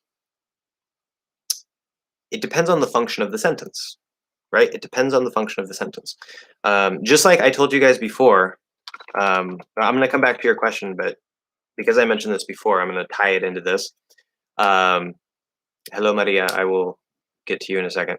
What was I saying? Oh, yeah. So like to be with a stress, right? To be is usually not stressed. Right? In fact, it usually gets contracted, this and that, whatever. But it depends on the statement. If I say, how are you? Right? The R is stressed because the whole purpose of that sentence is I'm asking, what is your current state of being? Right? How are you? So the R is the focus of that entire sentence. That's the purpose of the sentence. And so in that special case, to be actually gets stressed when normally it's not, because it's just an equal sign, right? I am a teacher. It's not stressed.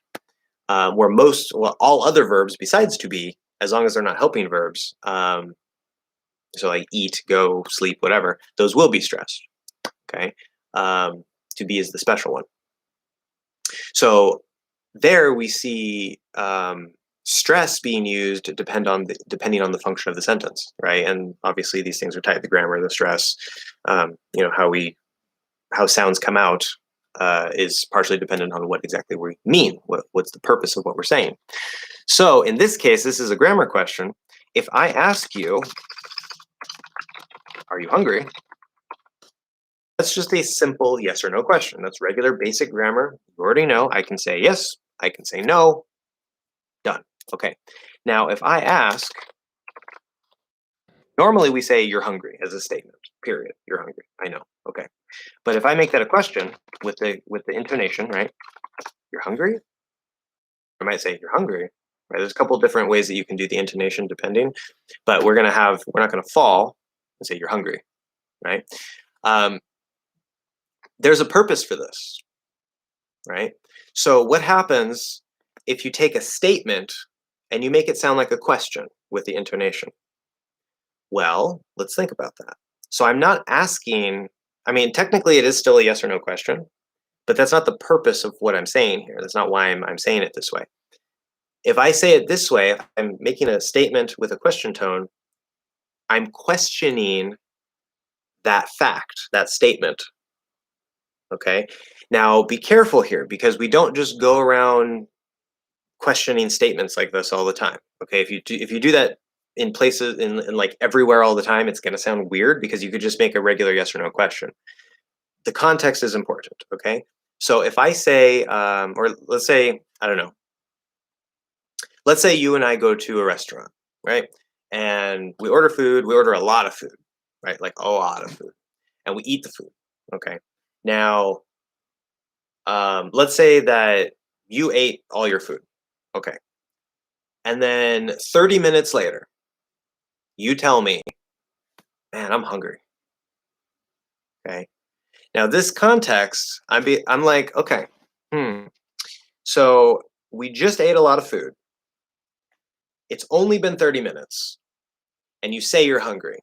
So I'm going to question that statement. Like, what do you mean? How can you be hungry? Right? That's the implied meaning if I say you're hungry, right? Or you're hungry. Okay.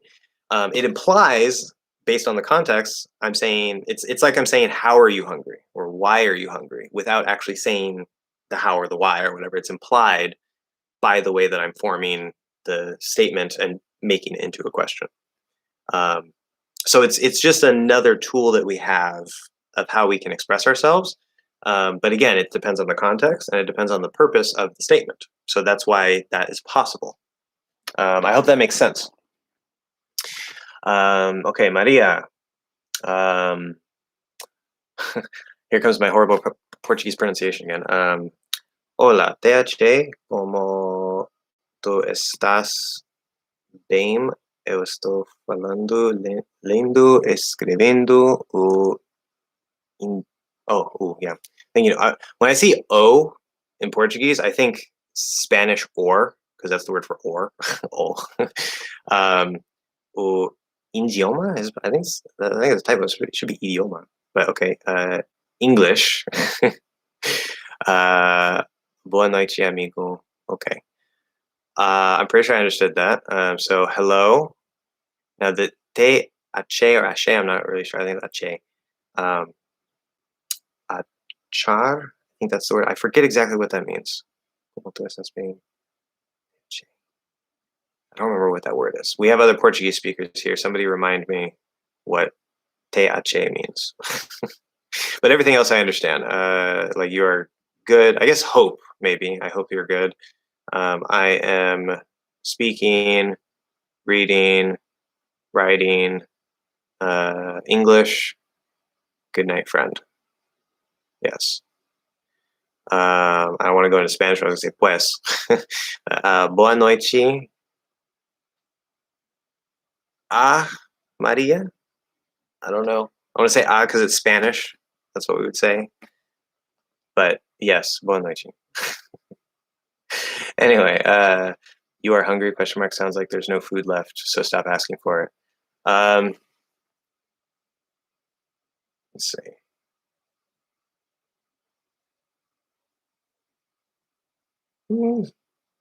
Maybe. It seems a little bit weird if I try to put in that context. Possibly. Off the top of my head, it seems weird, but it might work. Which, by the way, I want to emphasize. Right? Remember, I've told you guys before, contractions, super important, especially in speech, even in writing, but especially in speech. Doesn't matter if it's formal speech or not formal speech, contractions are a fundamental part of the language. That is the default way that we speak. So much so, right? They are so important that there are some things that if you don't contract, it's going to sound strange and unnatural. And this is a good case. If you try to say you are hungry with the question tone like we were just talking about, and you don't contract you are, it sounds very strange. Okay? The grammar is fine, but it sounds very strange. This is how important contractions are. Okay?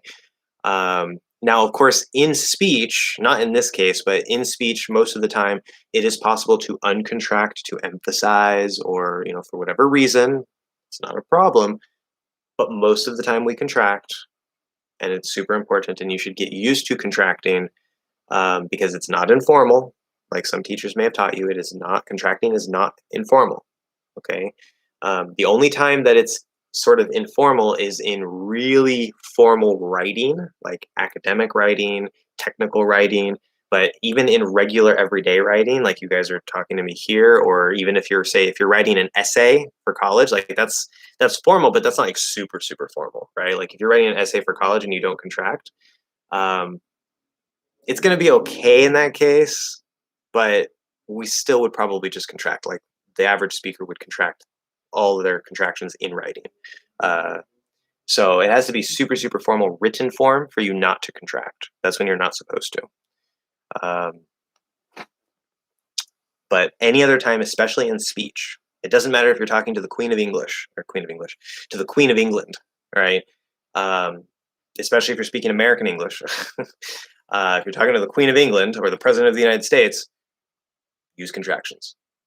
It's the way we speak. In fact, the President of the United States uses contractions, and he's in formal situations all the time, right? He or potentially she. We haven't had a she yet. Whoever it is, doesn't matter. Okay, hola, Thatcher. Errado? Was that another person? I don't know. I don't know what that means. Okay. Matt. Okay. Wow. Now we got the questions going. That's good. That's good. Okay. So I was listening to a podcast a couple days ago, and the host was a Canadian guy, and I noticed that his O sounded typo there. Doesn't matter in this case. Sounds like O sounds in different languages. Okay, right. Well, yeah. We probably add the O. You don't have to say, but because we have like the word sound and then sound in a different meaning, the word the gives us a little bit of distance and kind of makes it sound not so repetitive and makes it a little clearer. But how you have it here is fine. Um, so his O sounds like the O sounds in different languages. Yeah, okay, whatever. Do you know how Americans pronounce O's in a more sort of mellow way, if that makes sense? Is it because you guys don't open your mouths as much? Is that what Americans mean when they say they make sounds closer to schwa? I'm not okay. First, I'm gonna ask you to clarify your last comment because I'm not aware of Americans saying that we make the O closer to a schwa. That seems very strange to me. So if you could elaborate on that, I don't know who you heard that from.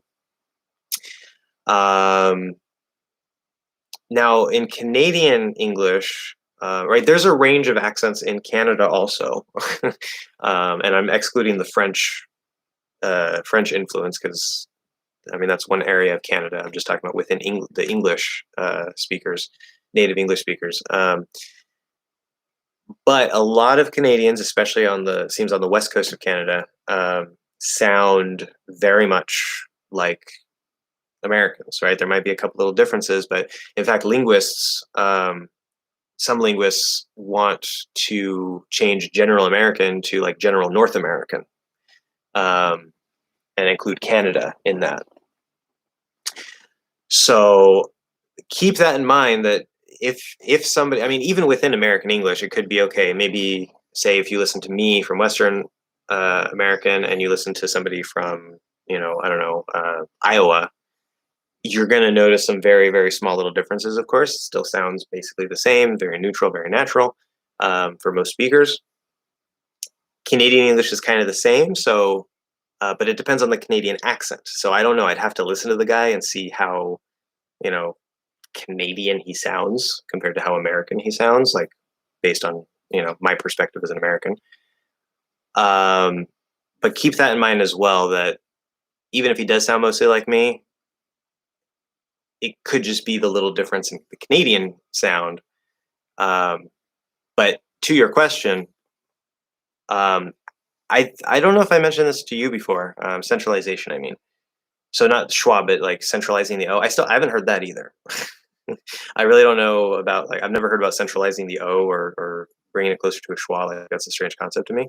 I think I kind of might know what you're talking about because working with some students, I became aware that the start, like right before the O sound, you can sort of start kind of in a schwa and like wave into the O. So it's like, oh, oh. But that's not the sound itself. That's just like a starting position. And we kind of make it like a diphthong or a triphthong, depending on which O you're doing. But I don't know if I mentioned this to you before, if you saw the lesson on the O. But I give you guys the hack of the California O, which I would describe as sort of like a more mellow O, I guess, because it's not a diphthong. It's not O where you go from like O to and then round the lips. You just are basically in that O position and you round lips. If we're speaking really quickly, or not quickly, if we're speaking really slowly, and particularly because we can use O, spelled OH, when we realize something, like maybe I think that, you're hungry and we're going to go get food. And I say, okay, are you ready? And you say, ready for what? And I say, we're going to go eat. And you say, well, I already ate. Oh, right. So if I say it quickly, it's going to be, oh, that's fine. But if I'm kind of like, oh, okay. right? Or maybe I just realized something, oh, that's how it works. Then starting from that schwa, that might sort of become a little bit more, or that centralized position, that might become a little bit more pronounced. But it's only for really special cases. Like it's not the way we normally make the O necessarily. And you definitely don't have to do that, but it is a trick that you can use. I use that with some students where you can kind of, it's not the schwa itself. It's like, it's very similar to the schwa, but it's actually like slightly behind the schwa, like basically the same height. And you can start there to find a good starting position and then quickly just kind of shift back into the oh part. Oh, oh, oh. I can't do it without rounding my lips, but oh, oh, and then you round the lips around. Oh, oh, oh.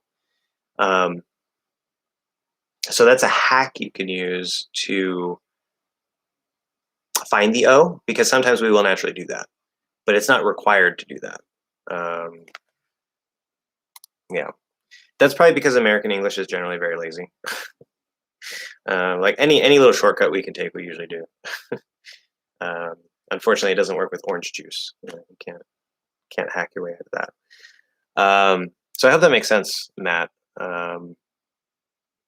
And I guess I know what you're talking about now with the centralization, but I would never think to describe it that way necessarily. So that's why it kind of threw me off.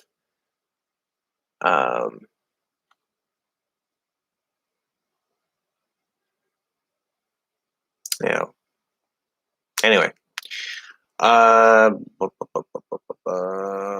Jansen. Welcome to the chat. Thank you for leaving a comment. And if you have any questions, let me know. Okay, so Steve says, yeah, it does. I don't know what that refers to. Probably when I was asking about teache or ache, meaning I hope, I guess. I don't know, whatever, doesn't matter. Einstein, since we're talking about the verb to be, what about are you all right versus you all right? Good question.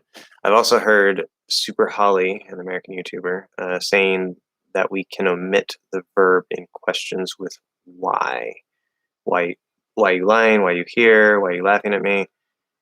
Is it informal or fluency? I think by fluency you mean like fast speech, because fluency just means that you can speak without having a lot of pauses, unless of course you're thinking like I was right now. But anyway, blah. Yeah, so this does exist. It's a good question. And you can omit the verb, but the better question is it informal? And that's a good question. So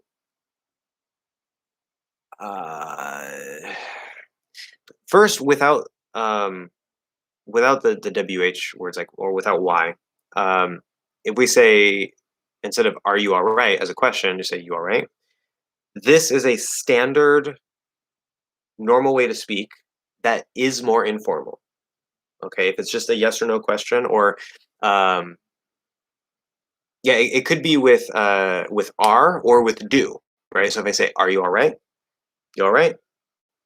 Sounds more informal, very common. Okay, there's not a problem with it. It is okay, but it does sound more informal. If it's a do question, like instead of saying do you like it, I can say you like it, you like it, right? Or you see that movie, you see that movie, right? Because it would be saw, but it's did you see, right? So past tense, we're going to keep the see. We're not going to say you saw that movie. That's going to sound like I'm questioning the statement again. Gets a little complicated, I know, but it would be did you see the movie? We just drop did and keep see. You're not going to change it. You see that movie?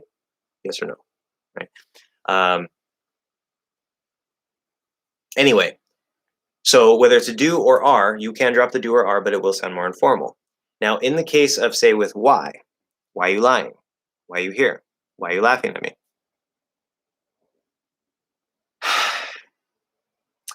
This, depending on the phrase, and I know it sucks. If you say, why are you lying? To me, that sounds extremely informal. And that's perfectly fine. Americans do tend to be relatively informal compared to a lot of other cultures, even other English-speaking cultures, I think, or at least compared to British English. But especially compared to other languages, American culture is quite informal to begin with. But saying "why you lying," it almost sounds broken. Like maybe because it's a relatively um, new use. To me, it sounds almost broken, but it's fine. It's kind of hard to describe how it sounds to me. But yes, you could do that. But no, it's very informal sounding. If you say "why you here," that also kind of almost sounds a little broken, but it's fine. In the last case, "why you laughing at me," that one doesn't sound kind of broken. That one just sounds like a regular informal way to say it. And I know that sucks and might be confusing, but just know that sometimes things might sound like certain phrases might sound more informal, and I wouldn't worry too much about that. That's a very high level, like bilingual C2 level thing. For now, just know that yes, these things are possible. It will make your speech sound more informal. And if you're not sure, don't use it, right? But in everyday speech, when you're talking to your friends, these are perfectly fine ways to speak. There's no problem with that. There's just shades of gray of how some things feel, and that's going to take you a while to develop over time. So anyway, hopefully that makes enough sense. Steve, not an offense. We just say no offense. No offense. No. Can't. Here's the typing. Okay, no offense. Or you could say, which we probably wouldn't say it this way, but you could say like, I don't mean to be offensive, but blah, blah, blah, blah, blah. No offense is just the standard thing we say. No offense, but I'm not sure if Maria is speaking Portuguese because she's using formal words, also not really formal though, and she doesn't use commas, which makes it strange. Which makes it strange. Probably she's Portuguese. Yeah, so I don't know. Maybe there's another language that's similar to Portuguese aside from Spanish. I don't think so. Not that would be this similar to Portuguese. Because I mean, I can still read it. Like Italian, I can't quite read. Like I can get some words, but it's harder because Portuguese things are a lot closer to Spanish than other languages. But anyway, that's okay. Is using present perfect instead of simple past here more formal? Simple context. You just defeated someone. You've lost. Heard it in a manga. Okay. This question. I want to give you a short, easy answer. There's never a short, easy answer in English. I don't know if you were here, Steve, but I think it was last live and or the live before that. I was talking about how Americans generally like to replace the present perfect and especially the past perfect with the simple past. You can't always do it, especially for the present perfect if there's a clear, very big difference in meaning between the present perfect and the simple past. But in many cases, the difference between present perfect and simple past in a particular context is so small that it doesn't really matter, and they both sound fine.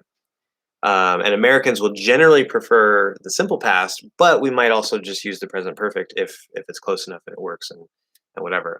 So we sort of have like in many contexts we have two things that we can do. The question here would be, does it make it sound more formal or not? And I would say no. Maybe there might be some contextual details in certain cases that could cause that, but it's usually more of a meaning thing. Like we don't tend to use the perfect tenses as a tool of formality.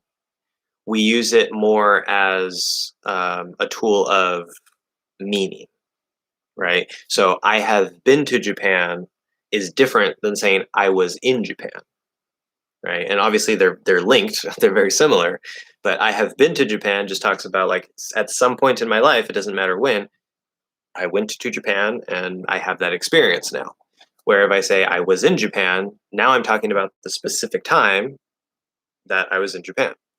And so there's a different function between the present perfect and the simple past there of what exactly I'm saying. But in a case like this, you've lost or you lost, the difference is so small, right? Technically, according to British English, according to the original correct usage of the present perfect, if the loss just happened, then you're supposed to use the present perfect. But Americans don't really follow that rule, okay? That's one rule of the present perfect that Americans tend to break. And we'll either use the context or we'll use the word like you just lost instead of you've just lost. And we don't actually need the present perfect. So we have the two options.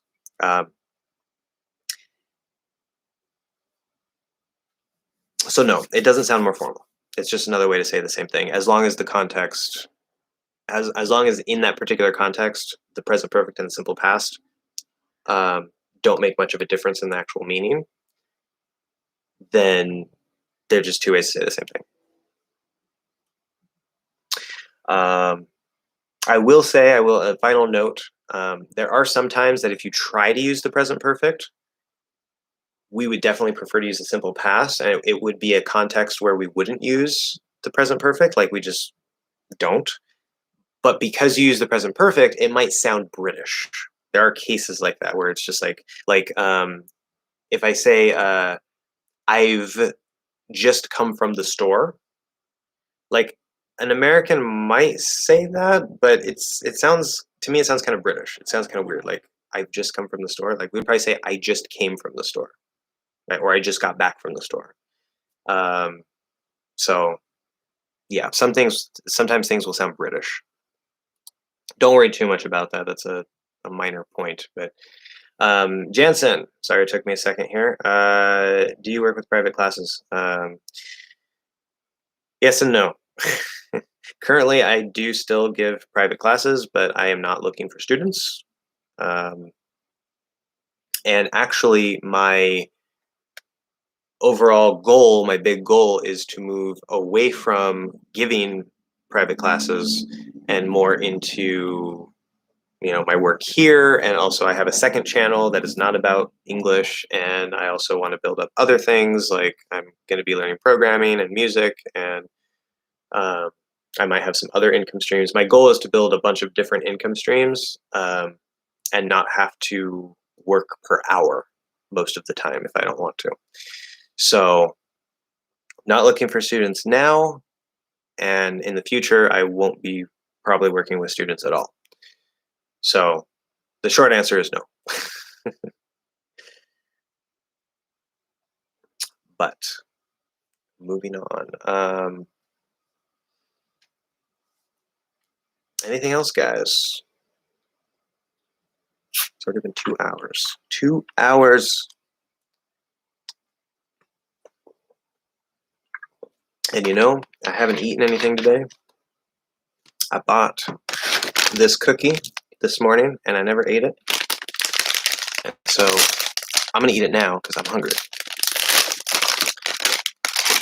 So excuse the eating. This is my live stream, so I can do what I want. Ha. Anyway, is the word can sometimes pronounced as cam? Good question. This is actually a linking rule. Well, rule. Oh.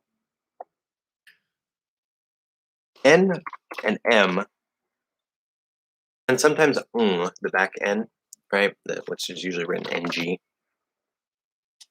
Just because you see NG doesn't mean it's but usually it is. But the nasal sounds, we have n, and right? And these sound quite similar, especially the N and the M. Now, what can happen, okay? Again, a lot of these rules, especially the linking rules, they're not rules that say you have to do this. It depends on that dynamic range and flow, okay? If you're speaking slowly and more clearly, saying M, I can buy it, it sounds a little weird because it's not supposed to be an M, and you're making it very clear that you're saying an M, right? But in the flow of normal speech, especially fast speech, we have the N and M, which sound very similar. And then after that, in this case, you have the sound B, which uses the lips. Now the M uses the lips, the B uses the lips, and the M and the N sound very similar. So as long as you're not speaking too slow or too clearly, like you're not over enunciating for a special reason, then it's very easy to, instead of doing N, you just close into the M, let it come through your nose for a second, and push out the B, and it sounds basically the same. Nobody's really going to notice. I can buy it. I can buy it. Can buy, can buy, can buy, because it's quick, right? So yes, very good question. It's something that we do all the time. Especially with the B, because the B is voiced, and the nasal sounds are voiced. With a P, if I say like, I can pick it up. Yeah, I can pick it up. I can pick, same thing. Same thing. It's just you want to stop that voice when you release the P, right? Can pick, I can pick it up. So, no problem.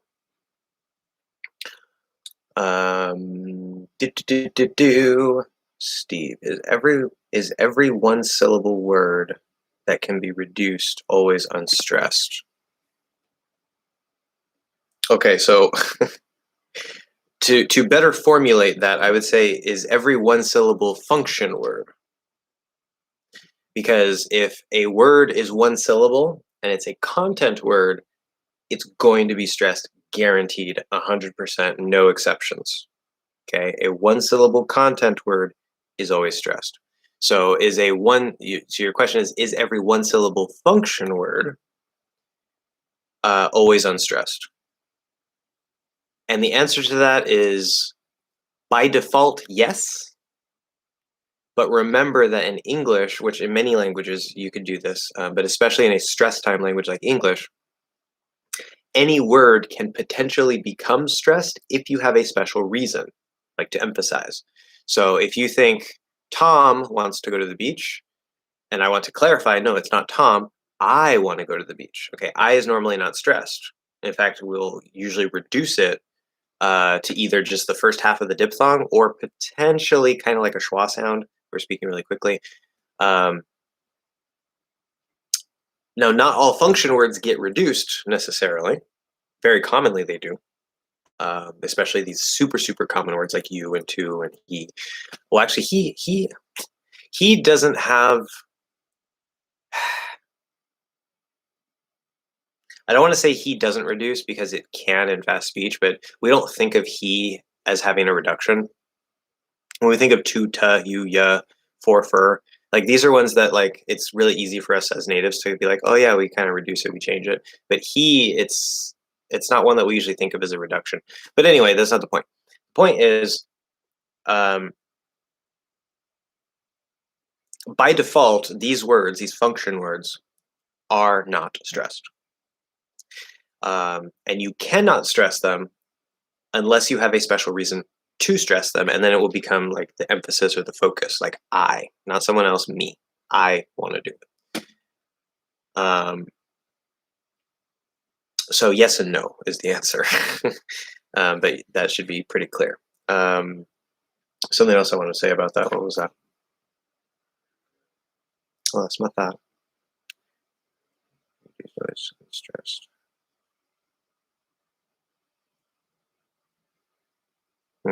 Yeah, lost it. Don't know. Anyway, moving on. Any other questions? Well, I eat my cookie.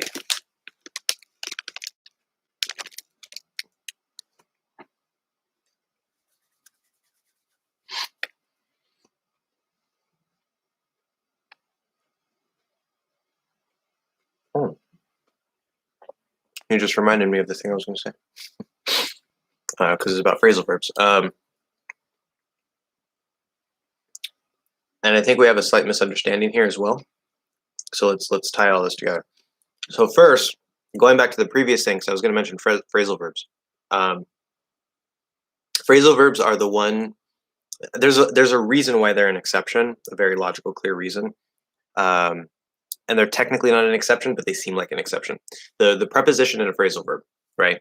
So if I say, I don't know, go out, like I want to go out tonight. So it's not necessarily like physically go outside. It's like, I want to go dancing or I want to do something tonight, right, outside of the house. So go out. Okay. Now notice we say, I want to go out. I want to go out. Go out. The out is actually stressed. Okay. The preposition in a phrasal verb is usually going to be stressed because normally the preposition, a preposition is a function word usually, right? It just shows the relationship between two things. And so if I say the keys are on the table, on can reduce to maybe un or whatever, or it's in the box, right? Like we don't normally stress those. They're just these little words that show the relationship. But as soon as you put it into a phrasal verb, right, it's a combination between the verb and the preposition. And that actually means that now the preposition is an important part of the meaning that is modifying the basic meaning of the verb and creating together, they're creating a new meaning, right? Which that's how I define a phrasal verb, by the way. If you go and you look up online phrasal verbs, you're going to find a lot of verb preposition combinations that I would never define as a phrasal verb because you're not getting a new meaning, right? So I think that's a much more useful concept for English learners, like, because if I say, for example, go on, meaning continue. So you're saying something and then you kind of stop and like, go on, go on, go on, right? That's, continue, keep speaking, right? But if I say, I go on the boat, okay, that on is not stressed, where the on in go on, meaning continue, is stressed.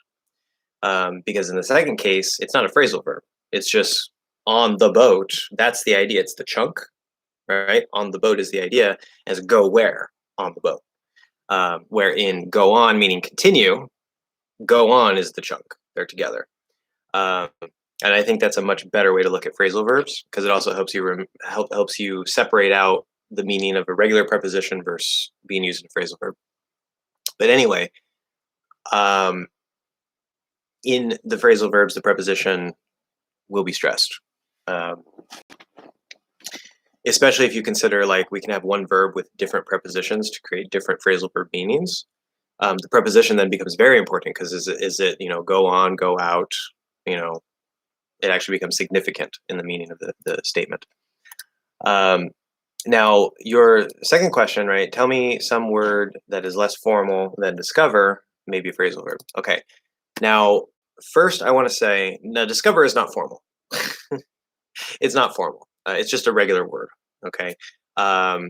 It maybe sounds a little bit fancier, a little bit more sophisticated in a way, but it's not more formal. Okay. A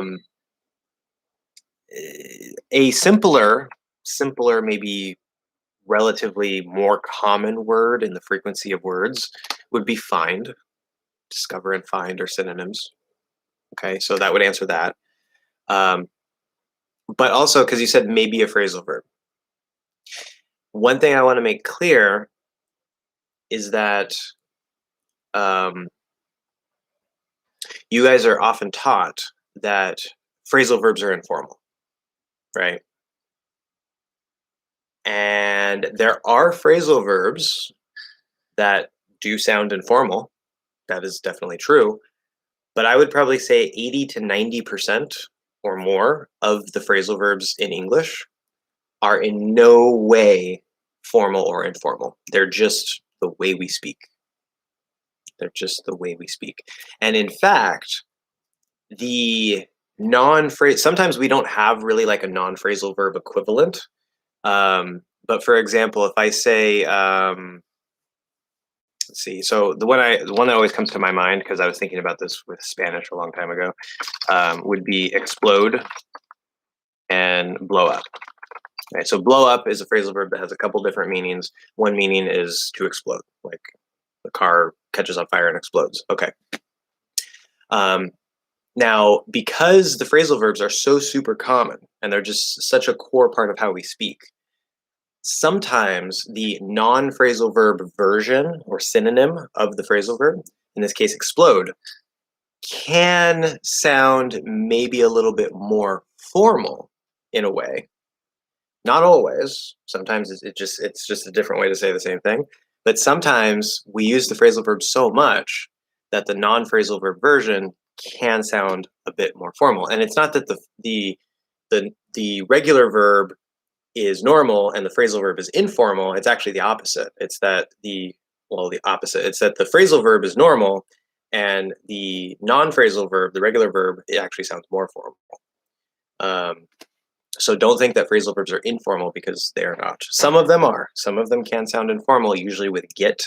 A lot with get don't sound informal, but get is one that has quite a few phrasal verbs that do sound more informal. Anyway, is it okay to omit the H sound? Did I skip anything? Okay, no. Is it okay to omit the? See, I just did that. What was it? The K, the adjective K. I just did an adjective T, right? Omit the, because I misspoke. I said, is it okay to omit the? For some reason, I did a CH sound. So when I repeated it, I clicked out that T. Omit the. That's a case where you might use that. What was it? Expulsive or whatever it is of the stop sound. But it's not required. It's just something you can do. Anybody who's here now that wasn't here earlier, we were talking about that earlier. Anyway, is it okay to omit the H sound? Like, how excited? Excited again? Like. Oh, it's not like, it's look. Okay, yeah, that makes more sense. Look how excited he is. I forgot who the target was. There's no science here. I'm her boyfriend, etc. Okay, this is also a very, very fantastic question, and this also is a linking rule. Another linking rule. We're going to see a lot of these in the future. The H sound. What is the H sound? The H sound is air. It's just air. That's all it is, right? It's breath. That's an H in English, right? Sometimes it's silent. If it's like the letter might be used in spelling, in which case there is no H, it's just spelling, right? But if there is supposed to be an H sound there, it's just breath. Now, I like to call the H the voiceless vowel, because all vowels are voiced, right? E, ah, we hear the voice with the position of that vowel.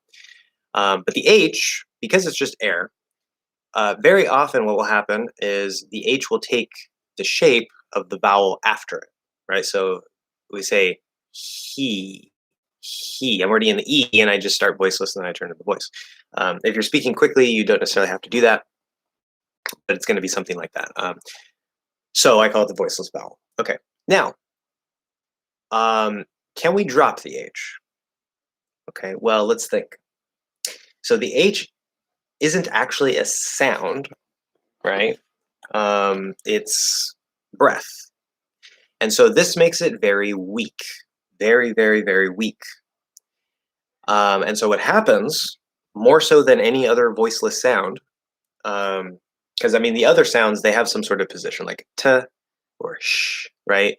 Even if they're voiceless, we hear something that we interpret as a sound, even though there's no actual voice, where the H is literally just breath. Okay, so it's sort of a special voiceless sound. Now, what happens is, if the H, the short answer is yes, you can drop the H. If the H is at the start of a, remember, like this does not have an H, be careful, right? This does not have an H. In the spelling, there's an H. That's how we spell those sounds. Sh, sh. It's just spelling, okay? There's no H sound after the S or H sound after the C, right? It's not s or something like that. So be careful with spelling, okay? But if there's supposed to be an H sound and it's at the start of an unstressed syllable, that H will almost always disappear, like 99.999999999% of the time, okay? Now, again, it doesn't have to. This is the dynamic range and flow if I'm speaking more clearly, or if it's at the start of the sentence. Okay, that's also important. If it's at the start of a sentence, I'm not going to say he likes it. I'm going to say he likes it. Okay, because it's that first sound, so we actually want to start there. But if it's at the start of an unstressed syllable, and there's something behind it, it's almost guaranteed that it's going to disappear. Right. Now you will still sometimes hear it because the dynamic range and flow, there's nothing that says you can't push the H out. It does happen, but it almost always disappears. If it's at the start of a stressed syllable, again, at the start of a sentence, the H has to be there no matter what. But if it's at the start of a stressed syllable or a stressed word, and there's something before it, then you can still drop the H, especially in fast speech. You can pretty much always drop the H, as long as you're not speaking really slowly or really clearly. But at the start of a stressed syllable or stressed word, it does become a little bit more frequent that we do push the H out because of the stress. But there's no rule saying that you have to, right? So in your cases here, you say, look how excited he is, okay? So you could say, look how excited he is. Look, especially because there's the breath from the K. So it's very nice to keep that H there. Look how excited. But you can actually just connect the K over to the ow, make it sort of a soft K, right? Like it's supposed to be a soft K here. Look out, look out, look out, look how excited, look how excited. It doesn't matter. Doesn't matter. It's very common to drop that H. Second case, I forgot who. Okay, now this, be careful. Who is a special word? Because yes, there is no W there. It's spelled with a W. It is just an H sound plus an oo sound, but it's a special word because it is a WH question word or question or statement word. So, I forgot who. Forgot who the target was. Yeah. It's still possible, but I'm going to say that is. It's probably it's a little more likely that we're going to push out the H there for who, because it's the word who. That would be a special case, but you could sort of push through that H still if you're speaking really quickly. Okay. So that sort of moves the range a little bit. Like you have to be speaking maybe a little bit more quickly to do that. But anyway, yeah, possible. I forgot who the target was. Forgot who. We're gonna flap that T. I forgot who the target was. But if you go slower than that, I forgot who the target was. It sounds weird. Okay, so you want to push out that who, H and who. So be careful with that word, but there's no science here. Okay, so if I say the H, right, there's no science here. No science here. Here, we hear that. Right? If I say there's no science here. Science here. It's here. It's here. Science here. There you go. No H. No problem. Or if you say I'm her boyfriend, I'm her boyfriend. I'm her boyfriend. You can push out that H. He, her, his. These are super, super common words with an H, and definitely, again, no rule saying you have to. It's almost 100% guaranteed those are going to disappear. So, I'm her. That's not I'm her. Right. I'm her boyfriend.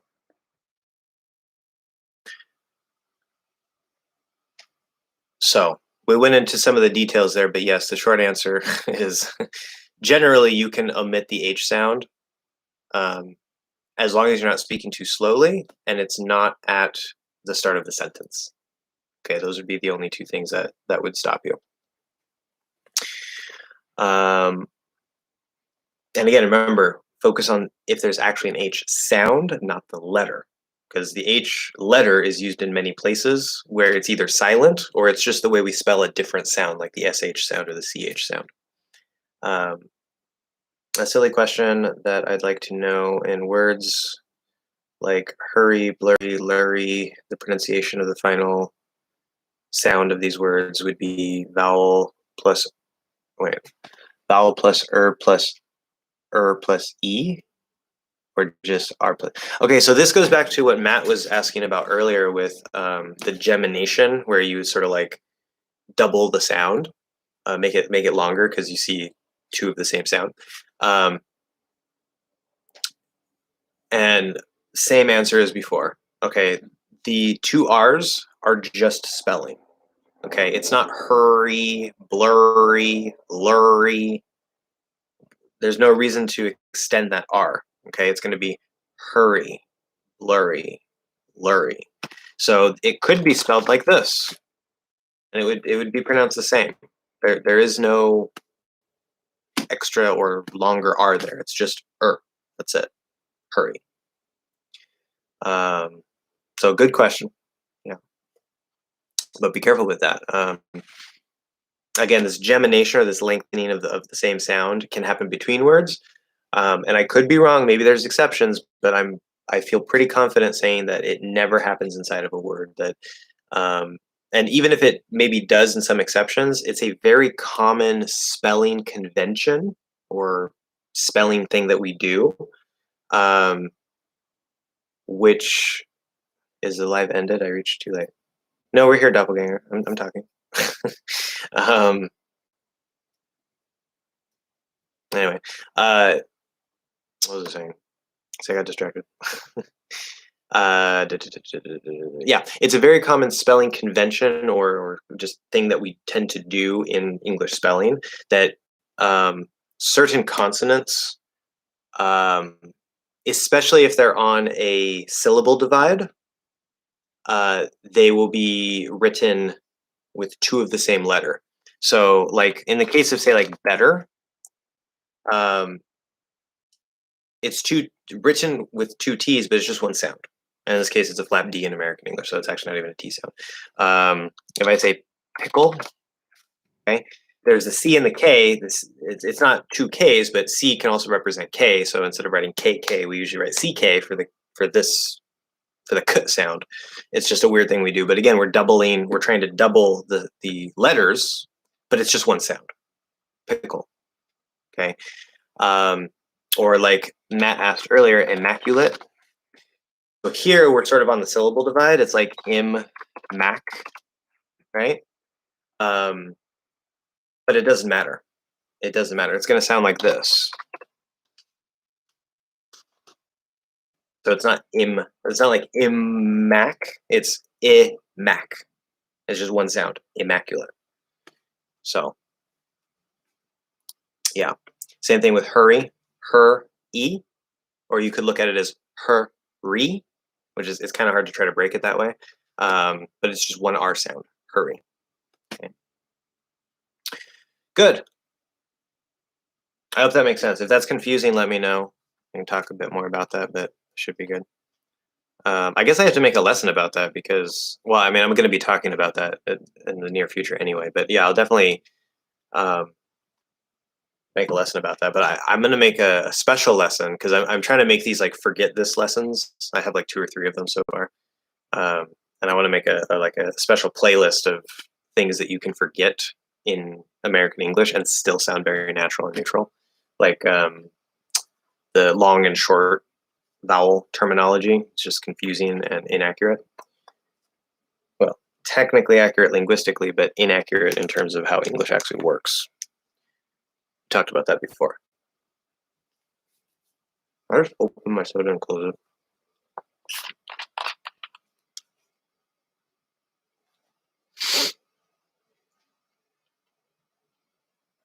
So, anything else? We're at about 2.5 hours. What do I have to do today? Well, make potato enchiladas. Trying to figure out what time I have to go. Probably 4:30. So we can go for another hour or so if we have more questions or just general things you want to talk about.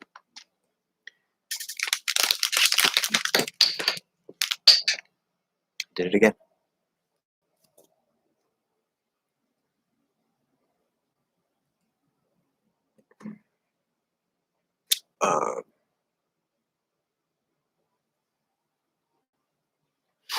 Is something sometimes pronounced as some? I googled this and found out it's sometimes related to African American pronunciation, but I heard a Californian girl saying, "I know some about you."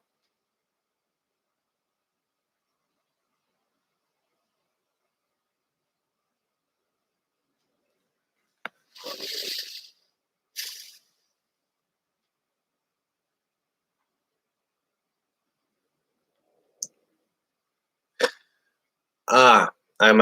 I think I know what's going on here.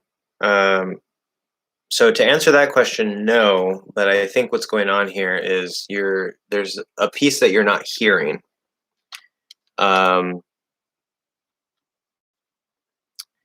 Okay. Okay, so listen to this. So I'm gonna say something nice and clear, right? The way that it's supposed to normally be pronounced. And then I'm gonna say it in a slightly different way, and I want you to listen very, very closely to the second version. Okay, so first the normal and then the second one. Something. Something. Something. Something. Okay, so you'll notice it sounds quite different, right? The sum is the same, but after I close into the sum, I don't just stop there. I'm not saying some, I'm saying some. Yes, and you could visualize it like that. I'm actually not bringing my tongue up into the N at all. The reason why this exists, right? So there's a slightly informal way to say something, which would be to say something. And we usually put if we write it that way, which we're not supposed to, but we'll put a thingy there, apostrophe. And that sounds a little more informal. Something. I want to tell you something. Okay. And then from there, we reduced it even more. Okay. And this is not an African American pronunciation or like an Ebonics thing or whatever. This is actually it may be more common in that dialect or those dialects. But this is actually a common thing in American English in general. It's a variation, something, right? Like, oh, I was thinking of something, but I don't remember what it was. Some, but I don't remember what it was. Something. Okay. And it does sound just like something sounds a little bit informal compared to something. Something sounds more informal, not like super, super informal and uneducated or anything. It just sounds, less formal. And I don't think it's considered part of the standard. Like it's not just like a standard variation, but it is a common thing that many speakers use when they're just speaking normally. And you don't have to, of course, but it helps to know about it, right? Where it's what I'm actually doing. Again, as I said, I'm not bringing the N up, so I'm doing some. I'm stopping. I'm doing a stop some. And then I'm pushing back out. Well, all I do is just keep my lips closed, and it's all in my throat. Something, something. So it's actually more like a stop, stop B or stop P, something, something. Okay, which is kind of weird, but it's a special case. It's a special case. With nothing, right? You can say nothing, nothing, nothing. Do the stop there also, nothing. In that case, it's more of a stop T, but it's the stop T can be up here. Because normally to do a stop sound, you have to be in the position, but the T is special. You actually don't have to have your tongue anywhere. It could be here. Like I say, if I say what, what, see, I don't have to bring my tongue up. That's special for the T. It's another way to do the stop T. Not the held T. You have to go up here with the actual glottal stop. So with something, nothing, something, nothing.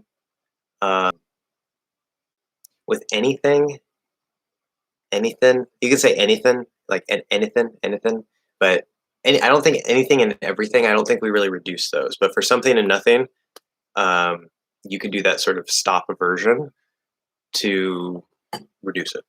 And it's informal, but it exists. Okay, good. Do you know the logic behind depending on? I do. Why it's incorrect to use depending of or in? Is it like a phrasal verb? It's a preposition is necessary to have the meaning that it has. Same as mountain.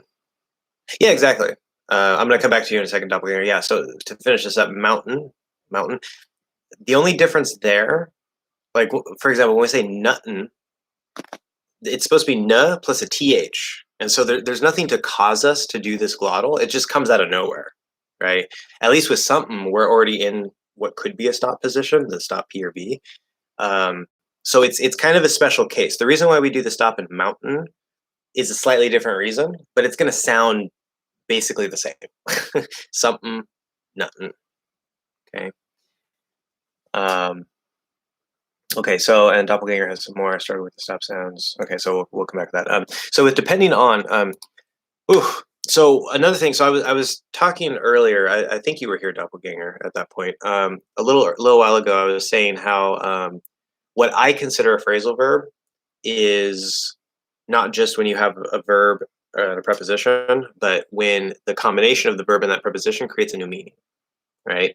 And if you look online for phrasal verbs, you're going to get a lot of just verb preposition combinations, and they don't create a new meaning. There's nothing special. It's just the preposition that the verb takes it by default. And so I think it's confusing and not particularly useful to call those phrasal verbs. So I want to get that out of the way, but also on the other side of that,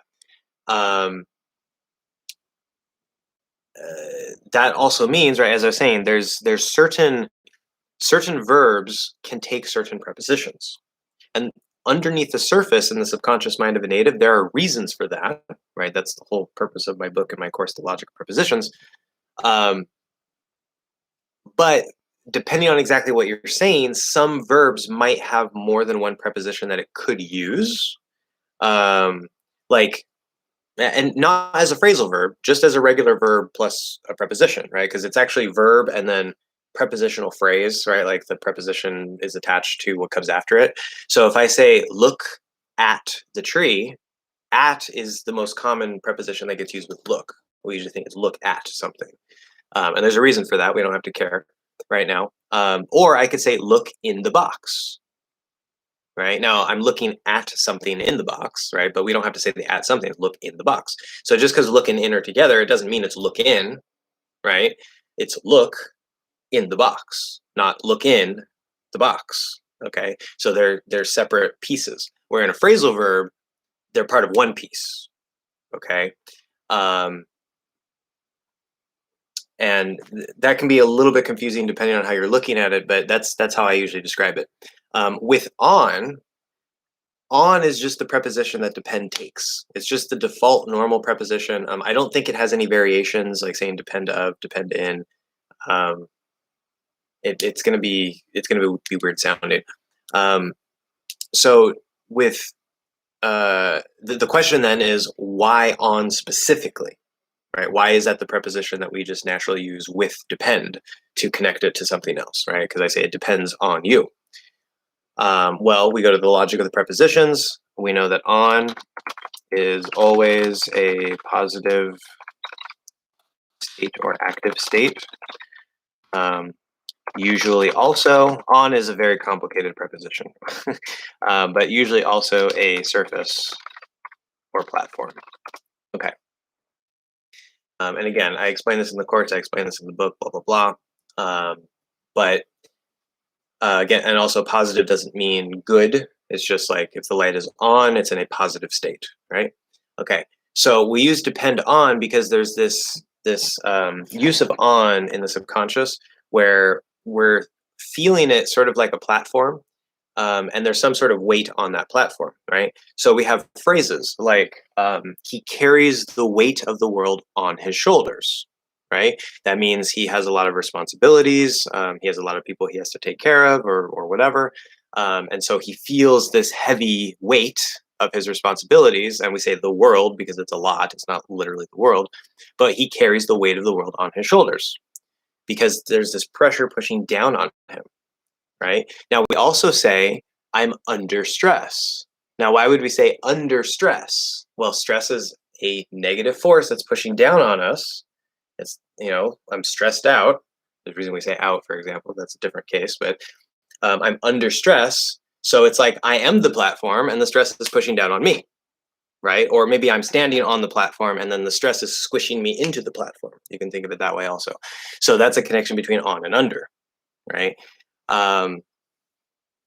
Or if you rely on somebody, if you depend on somebody. I actually talked about this in the video lesson. I think I mentioned it in the book, but I didn't explore it too much. I tried to explore it a little bit more in the video lesson in the course. But if you depend on someone or something, right? What does depend mean, right? Or like it depends on that. Well, it's if I say, I don't know if we can go to the movies today. You say why? I say, well, it depends on. You can actually drop the on. You don't always have to say it, but it depends on if I get paid this afternoon, right? So I need to get paid so that tonight we can go to see the movie. Okay. So if I don't get paid before the movie, then we cannot go. So there's a weight that says, okay, if this happens, right, it's going to push down, like this is the platform. This is like an if platform, right? If this happens, then we can go to the movie. If it doesn't happen, then we can't go to the movie, right? There's no platform. It just falls through, right? Nothing happens. That's one way to look at it. Or if I depend on you, right, it's like I need you for support, right? So you're a support. You're a platform, right? Not a literal platform necessarily, but we say lean on, right? So if I can, you can't see it, my desk is here. I can lean on my desk, right? Lean and on go together because there's something physically that I'm leaning onto my desk. So it's similar. If I need your support physically, maybe I can't walk, right? I lean on you and now I depend on you to help me get to where I need to go because I cannot walk. That's physical, very literal. Let's say I need your help, like I need to borrow some money. I'm depending on you to let me borrow the money, right? If so, you're my support, right? If you don't give me the money, then it's like I fall and something bad happens because I need the money for something, right? Whatever it is. So hopefully that makes sense, right? The thing that you are depending on is the platform, and if that platform disappears, then you have nothing to stand on, right? Um, so anyway, okay, doppelganger. Also, I struggle with stop sounds. I don't know how to make. It's like the th. It took me a long time to learn it. Oh, okay. I don't know how to make them. It's like the th, so it's difficult. Similarly to how the th was difficult. It took me a long time to learn it. Yeah. Do you know if any other language has this stop sound? I'm trying to change my method of study and use as many resources as I can. Yes. So actually, now when you say stop sounds, because the right, like the to the these it's supposed to be a slash there. These are classified as stop sounds because of the physical way that we make them. But are you referring to like how to make the sounds normally, like t, p, g, or are you talking about how to stop the stop sound, like a glottal stop or a held stop? I assume it's going to be the second case and not just the basic sound itself. But just to clarify that, because the T and the D can be a little tricky, but the k, g, and p, b are usually shared in many languages in some way. They just might not be exactly the same.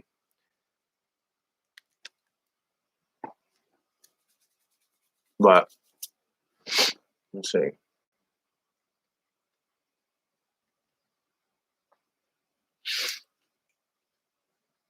One thing to know, I've been meaning to make a lesson about this and I haven't.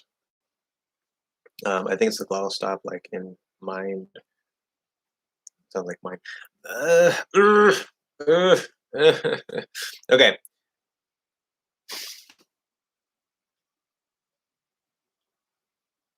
Remember, sounds interact with each other. In the case of mind, because you're already in the N, you could stop the D, like you technically could. Mine, it's in my mind. And we will do that, but after certain sounds like the N, um, it's actually it's so common.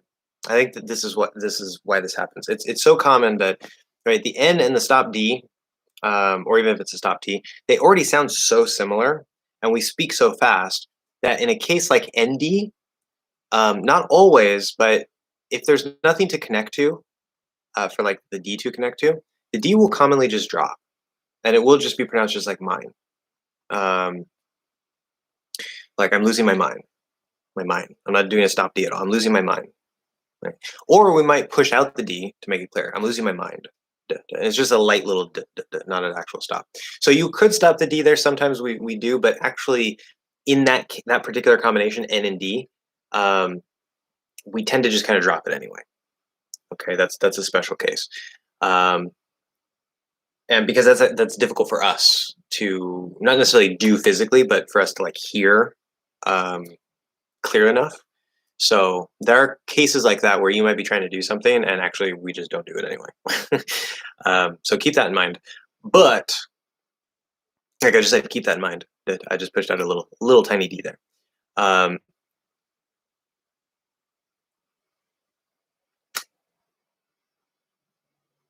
One thing I need to also mention here before I answer your question of other languages, there's a held stop and there's a glottal stop. Okay, and there is technically a difference. And I'm going to be making when I actually make more of the lessons talking about the dynamic range and flow, especially for the T and D sounds. I'm going to be talking a little bit more about this. I haven't mentioned the held stop yet in my lessons, and there's a reason for that. But basically, just because there's a stop, we don't necessarily always glottal stop it. And these are actually generally interchangeable. And it kind of depends, like this is what other teachers, they would probably disagree with me, but they're pretty much interchangeable and it really depends more on the dynamic range and flow. Because, for example, let's say the D sound, right? Just like as a single sound. If it's at the start of a stressed syllable, this is the nice, clear, good, perfect D sound. Duh. So normally the range and flow, like there's no particular spots in between, but for the stop sounds, because they are stop sounds, it sort of creates these stops along the range and flow from clearly enunciated to potentially dropped sound. And so it's a special case of how it works with that scale compared to other sounds. But we have a nice, good, clear D, right? At the start of a stressed syllable. Duh. Okay. Then we have sort of a weak D, which is usually in most cases at the start of an unstressed syllable. We also saw it as a potential way to say the D at the end of words like mind. You can push out a little tiny D, that's okay, instead of trying to stop it.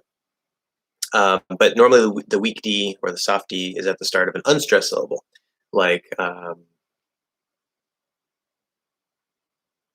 can't think of words off the top of my head. But instead of duh, it's like duh, duh, duh, duh, right? We just don't use as much force. Same sound, just not as much. We don't push it out as much. Then, of course, in the case of the D and the T, we have the special flapping case. So that's another spot. So, right, water, whatever. And if you think about it, right, the nice, strong, clear D is a clearly enunciated, very strong, perfect type of sound that we would expect a D to be. If you get a little bit farther down the range, moving towards less enunciated, less clear, potentially faster, whatever. It makes sense that if we're speaking a bit faster, now again for the stops there are certain rules of when these are triggered, but in sort of a general sense of how the scale usually works, it makes sense that if we're speaking a little bit faster or we're speaking a little bit less clearly, well, the first thing we can do is make the D softer. Okay, now again, for the D, there's a rule for it when you have to do it or can't do it, but logically it makes sense that the softer D is going to be farther down than the nice, strong, clearly enunciated D. Okay, and it also makes sense that the flat D would be farther down than that, towards less clarity, because we're not even taking the time to fully close the D. We're just tapping and going, right? Water, water, water, whatever it is. And it could be spelled with a T or a D. It's the same sound in American English. It's a flap D. So conceptually, it still fits on the grid. It's just we have certain conditions of when we might activate those points.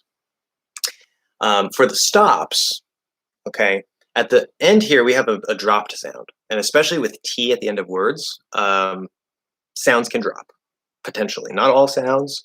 You need the right conditions, but sounds can potentially drop. That would be the opposite of a nice, clear, enunciated sound. For the stop sounds, right, so when we do a stop, whether it's a held stop or a glottal stop, we're not actually saying the sound, right? So if I say bad, okay, and I don't, now if I enunciate it, bad, you hear a little D, right? Bad, bad, bad. Okay, so we're gonna actually push out at least a little bit of a D, but normally, as long as there's no connection or anything, we stop it, right? Bad, bad. So I'm not actually saying duh at any point, but because I'm going into the D and I'm keeping the voice, there's the illusion of at least the start of the D, and we interpret that as a D sound, right? That's one thing that confuses English learners because we're not dropping it, we're stopping it, right? Now there's two kinds of stops. The held stop does not use the glottis, it doesn't use the throat. Okay, it's just you go into the position for that sound like you normally would for a stop, but instead of trying to cut it off, you just kind of let it die, basically. So you say bad, bad. Okay, so I'm in that position, and then you might get from that position a little bit of an end coming out, but you're not going to hear it because we're dropping so fast. But you don't want to actually cut off the airflow. That's a held stop, right? Because you're holding the position, but you're not actually cutting it off. A glottal stop is where you use your glottis to cut off that airflow, right? And we hear it a little bit sharper. Bad, bad, bad. So held glottal. Bad, bad, bad, bad. I'm trying not to alter how loud I'm saying them and stuff, but it's kind of hard to keep track of everything. Anyway, so if we go back to our scale, okay, so one of these two stops has to be clearer, like closer to being enunciated, and one has to be closer to being dropped. Well, which one would it be? And it actually makes perfect sense. It fits perfectly on the scale. If you use a glottal stop, right, in both cases, we're not actually pushing the sound out. There is no D sound, no real D sound. But we go to the D position, and if you do a nice clear cutoff, you do that glottal stop, that's like an enunciated stop because the force of that cutoff makes it easier to hear that you're in that position, where the held version, we don't even have the stop. It kind of just, we go into the position and it kind of just fades, it just ends, right? Or goes into the next sound, whatever it is. And so it's relatively harder to hear the D there because we're not pronouncing it and we're not cutting it off. So it's just kind of, we go into the position and then that's it, right? So that is right next to completely dropping the sound. So we have our full scale for the stop sounds. Nice, strong, clearly enunciated sound, the weak version at the start of unstressed syllables. For T and D, the flapped version. And then a glottal stop and a held stop, and then a potentially dropped sound, completely dropped sound.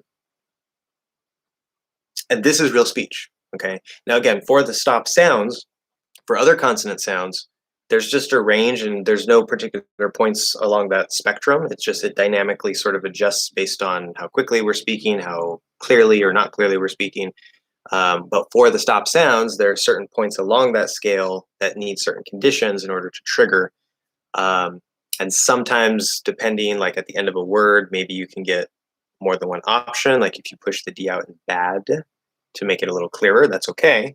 But normally we don't do that, right? It's going to be some sort of stop, or unless it connects over to the next word. See, it depends on what's around it, right? Like if I say bad,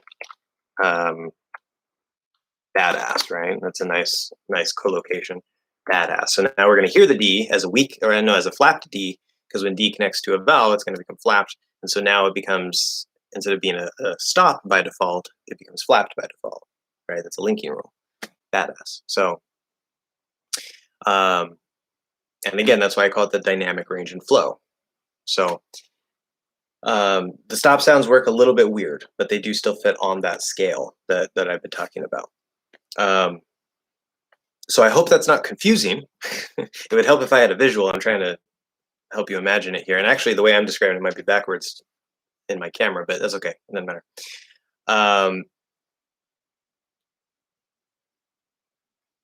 So know that there is technically a difference between the held T and a glottal stop T. But holding the T isn't usually much of a problem, right? It's like, okay, you can go into the position and not say it. It's usually the glottal, like being able to make your throat do that, that is the problem for English learners. So that's another reason why I haven't really talked too much about the held stop yet. But I will be talking about that in the future. But you can see how the two stops, like they're basically kind of like the same thing. It's just one is a little clearer. And they're more or less interchangeable. It's more about, again, how quickly you're speaking, how that part is really affected by the speed, where this first part is like there's certain rules of the stress, the not stress, all that stuff. But okay, your question specifically was, do you know if any other languages have? Wait, any other language has? Yeah, okay, no, that works. I was trying to read it differently. Do you know if any other language has this stop sound? It may not be 100% exactly the same, but the only other language that I am aware of, other languages that I'm aware of that do a glottal stop in some way, would be German and Japanese, which I might be surprising. So I helped a lot. I didn't know glottal were different from held. I'm more used to hearing you, so I can hear the difference more clearly. Okay, good, cool. Yeah, there's a technical difference, but they're basically the same thing. One's just a less clear version of the other. That aside, so in the case of Japanese, Japanese has this thing, unlike English, where if you have two of the same consonant sound together, right? We do that as spelling, but it doesn't change the sound. It's just one sound. But if you say, for example, if you have two Ks together, or two, which they wouldn't be Ks in Japanese, but the K sound, right?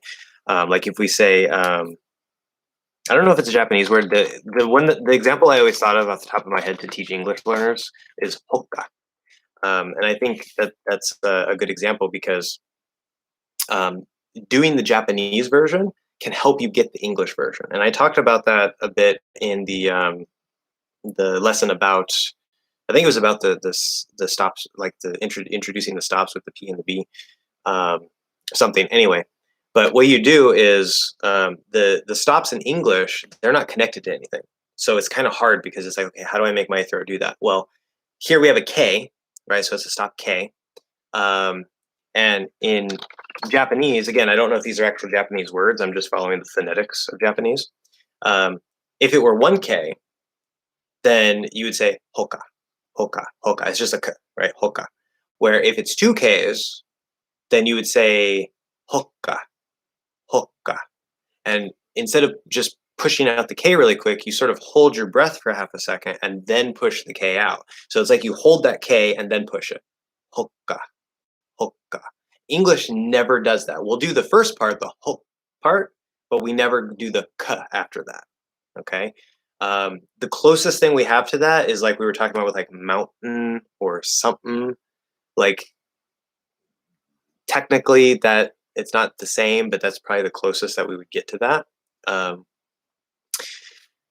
So that is something you can use to help. And if you want to change it to a T, you say like instead of like hota, you say hota, hota.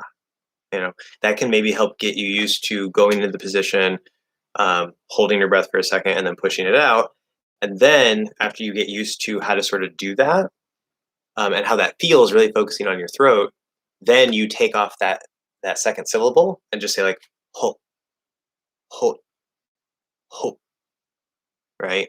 And probably try to do the English version of the O. I'm doing more than all in Japanese, but like ho, ho, ho, right? You just go into those different stop sounds.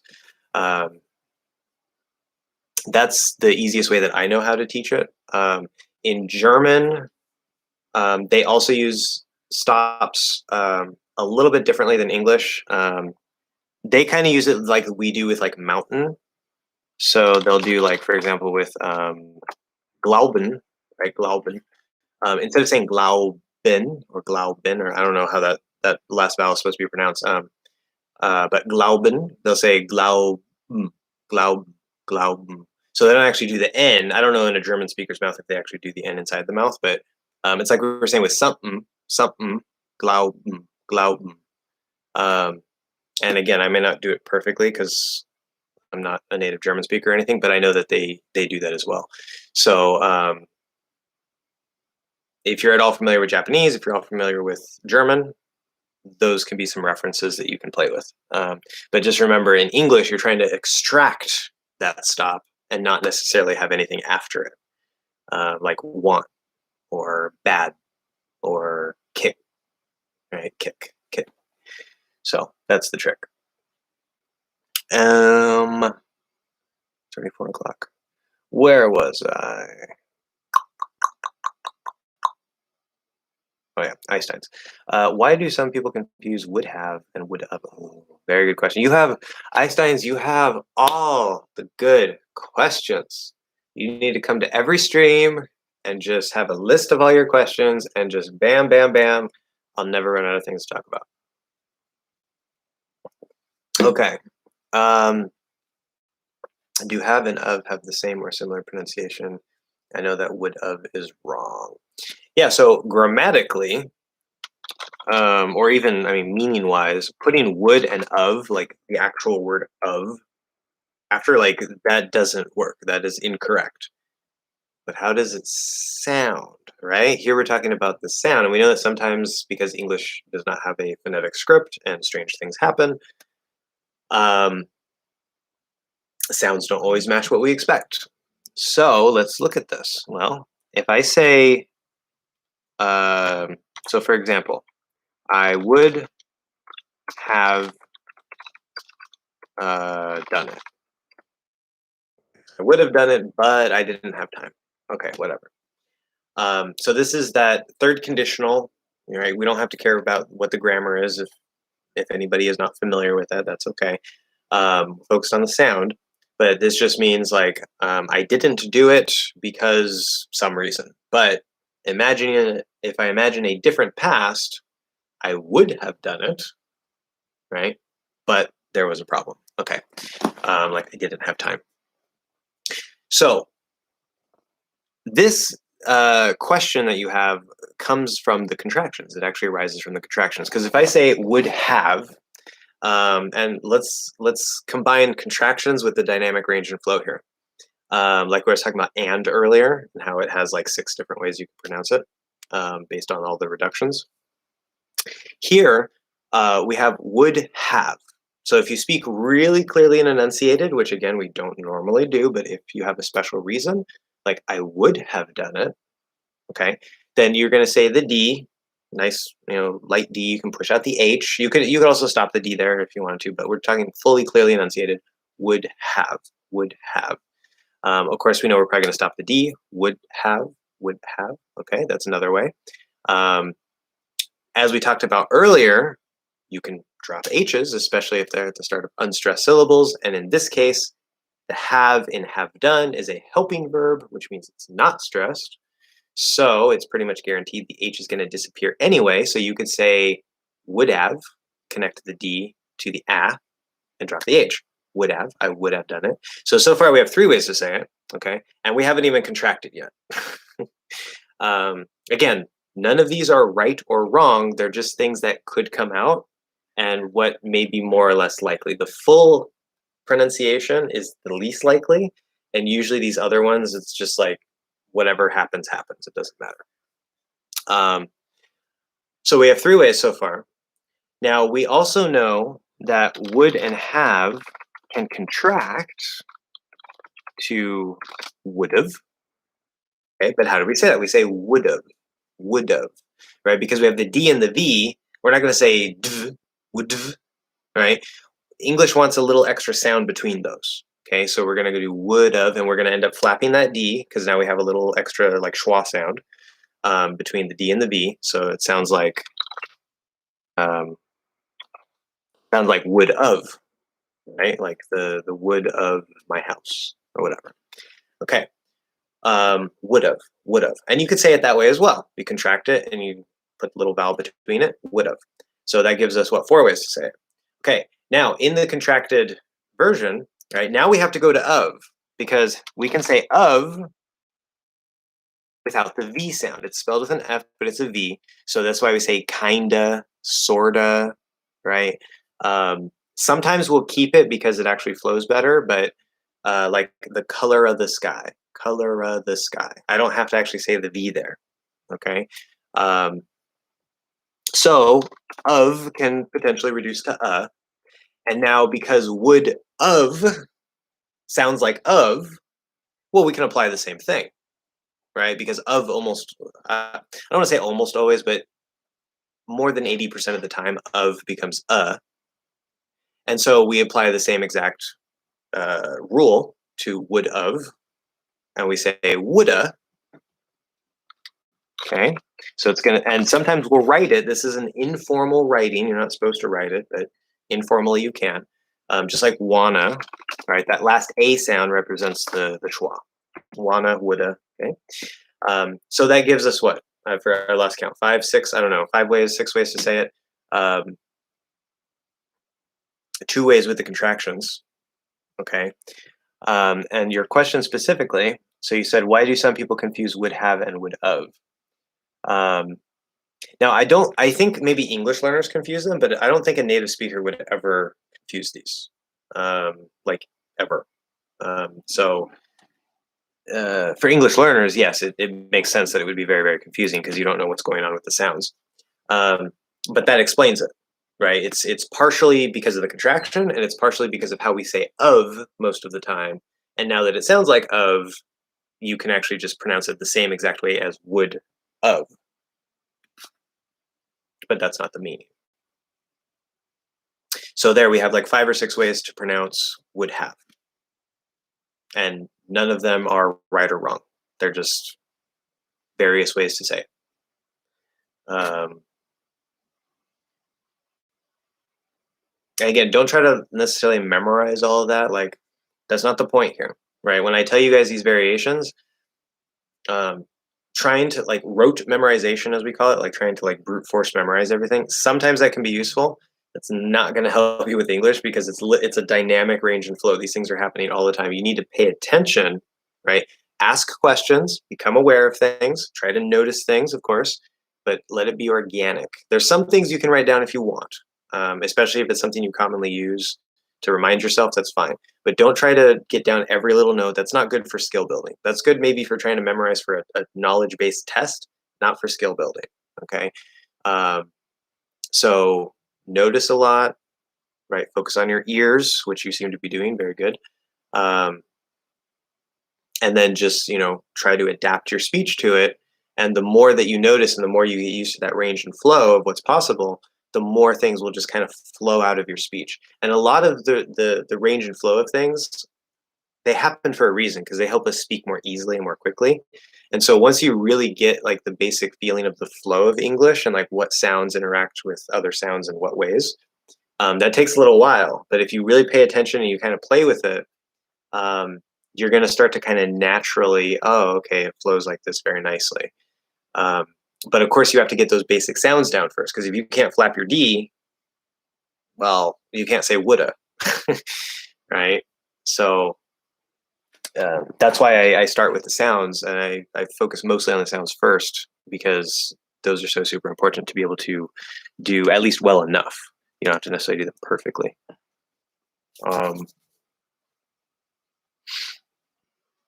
Okay.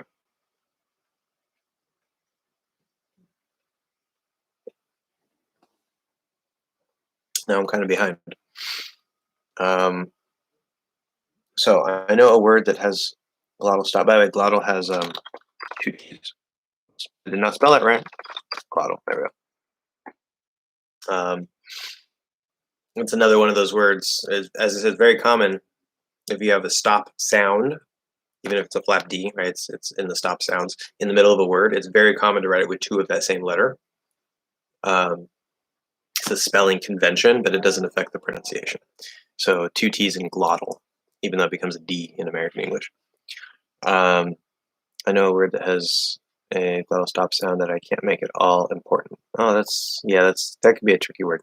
It's insanely impossible for me to make. I say it with both T, but I hear some people say it almost like important. Yeah. So again, that also has its own range and flow as well. And you can use the held stop, you can use the glottal stop. It doesn't particularly matter. But like you're saying, yeah, important. I want to say like it's not that hard, but I know it is hard. That's why you have to get control of your glottis. You have to be able to do this. So I recommend practicing with the sort of like Japanese way, like hokka or hotta or hoppa, and just do the different positions. Like in this case, it would be the T, right? And it doesn't have to be the whole and then the after all of it. Just try to do it, in nonsense words, not actual English words. Just try to do it with something before and after, right? But if you get used to how that feels and how to actually use your glottis, then it's going to be a lot easier, right? If you try to do it the other way, it's a lot harder to do, and it's going to seem impossible. So once you have a basic ability to do that, then you can take off the second syllable, just say import, import, import, right? And just close it off.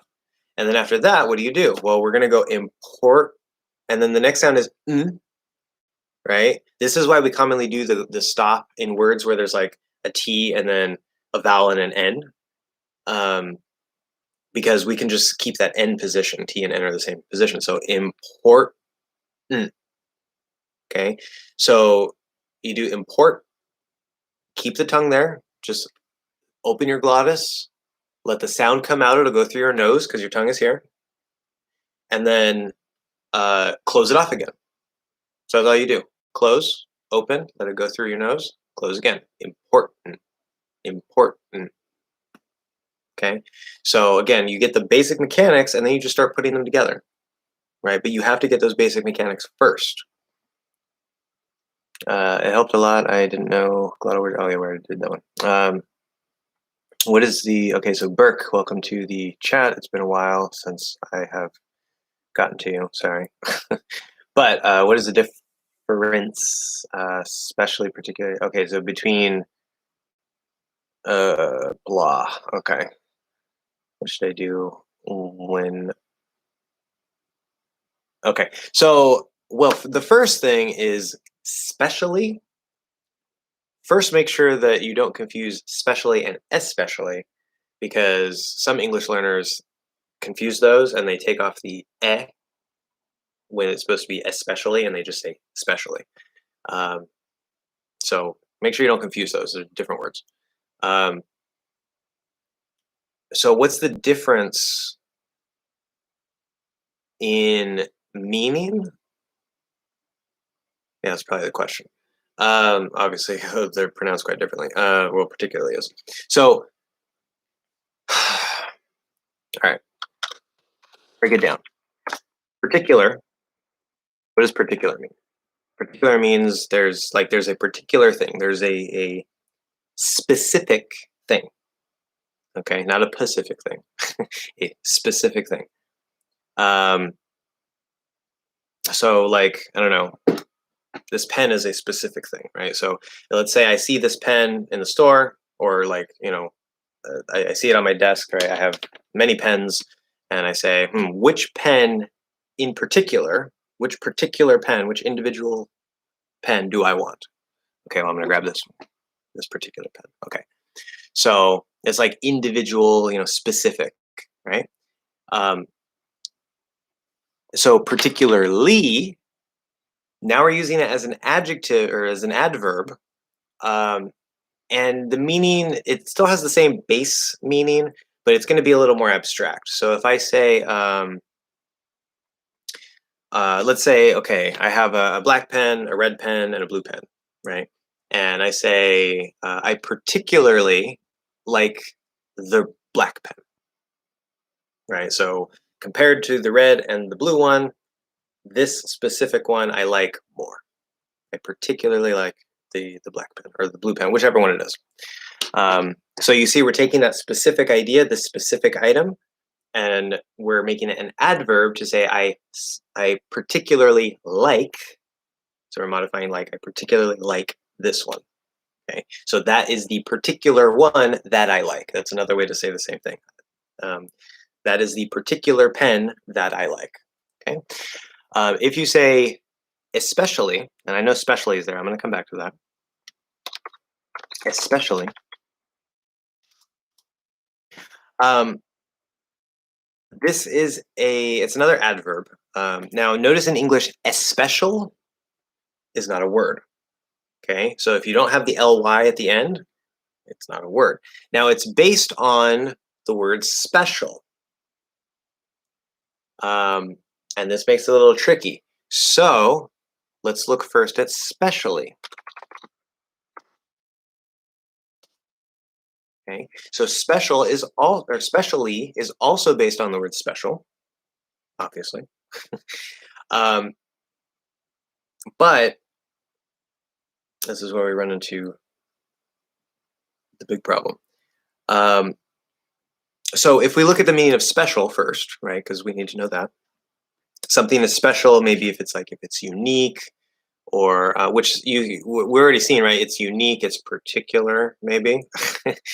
So unique is like, okay, this is like the one pen, this is the unique pen. So unique and particular are kind of similar ideas. So if something is special, it's unique. There's sort of a similar meaning between special and particular, right? They're not exactly the same, but they kind of in some way point to the same kind of idea in a way. And that makes them confusing. But if I say, let's see, if I say, I want this particular pen, it's like this individual pen. If I say, I want a special pen, then that means that I don't just want a regular everyday pen. Like, who cares about this? Whatever. But I want a special pen that has lights on it, and I can, click it 5 times and the lights will turn on, something. Like it's special. It's not ordinary, right? It's maybe not normal. Okay, so special is like the opposite of normal. And particular doesn't really have that idea. That's why special is different than particular. Okay. So when we say specially, this is going to use that idea of sort of not normal, not everyday, not ordinary. So I can say, I made a cake specially for your birthday. So normally I don't make you a cake, right? Because why would I make you a cake?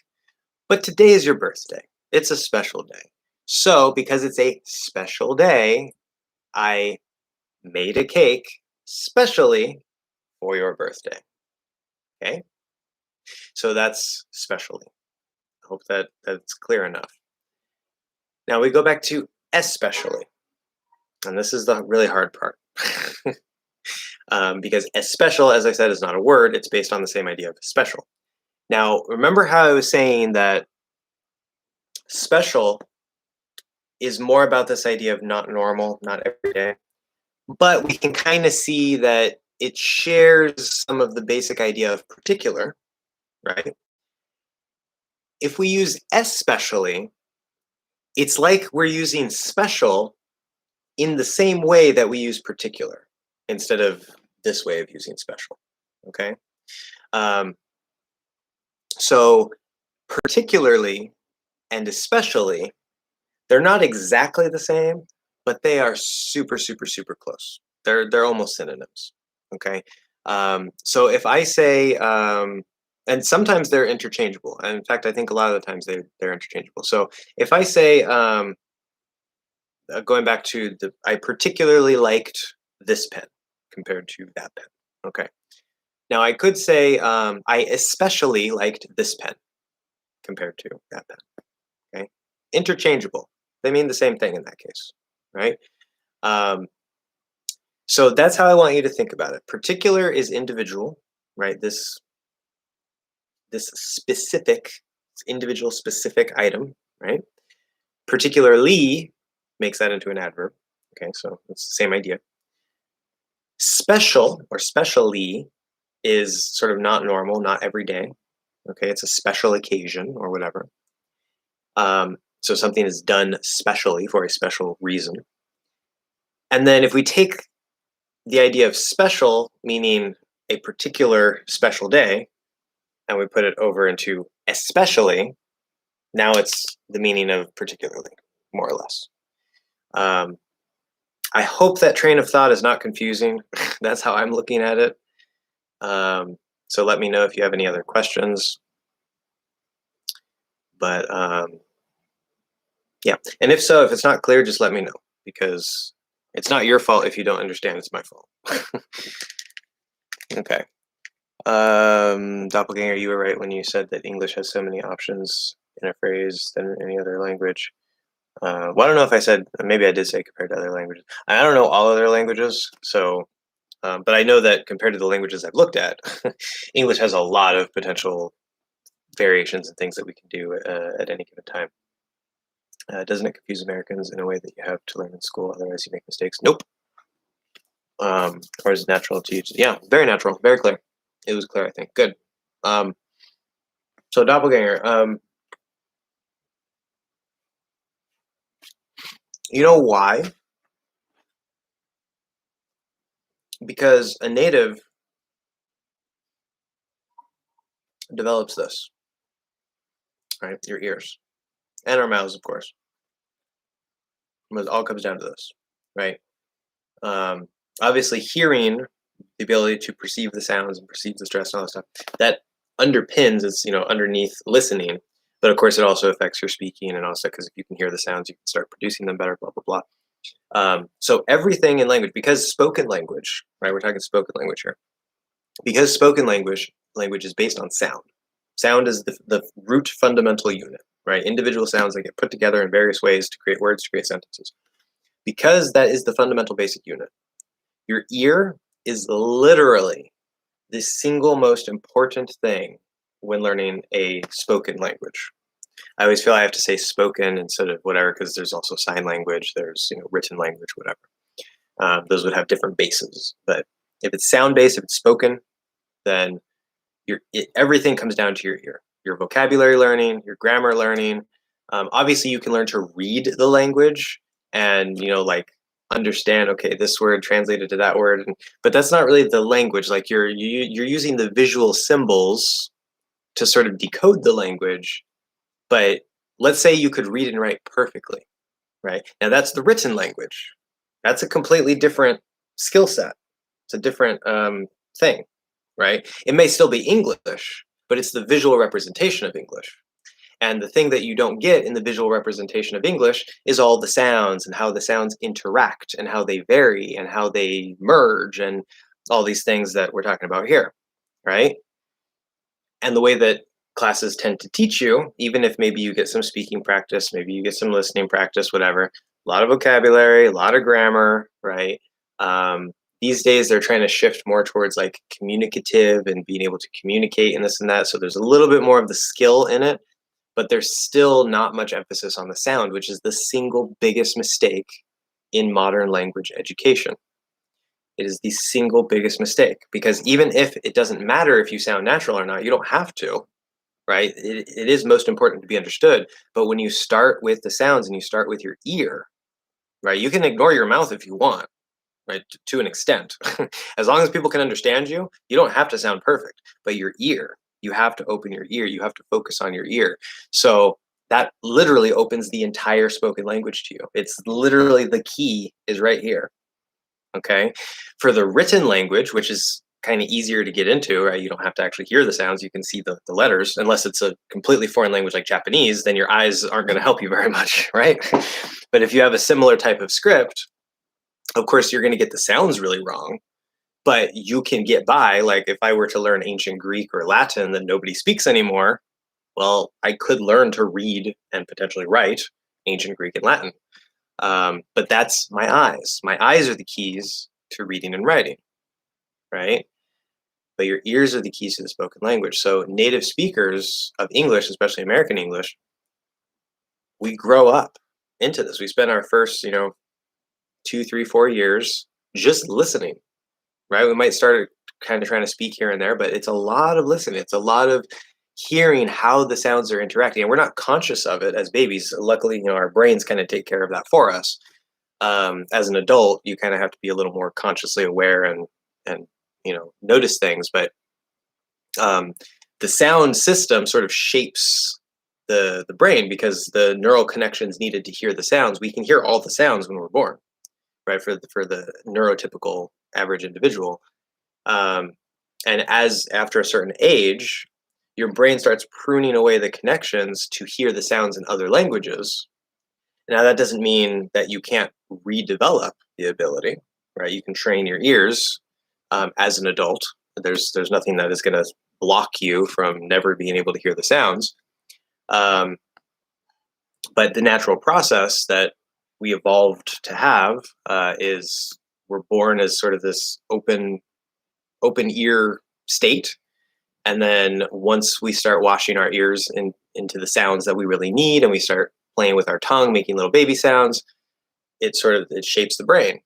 And the brain says, okay, I don't need to hear this sound, I don't need to hear that sound, and it optimizes for hearing and producing the sounds that you're hearing around you, right? And so that's basically why it doesn't confuse us, because that's why, like with, say, the dental D or D, dental T or dental D, English does not have a dental T or a dental D.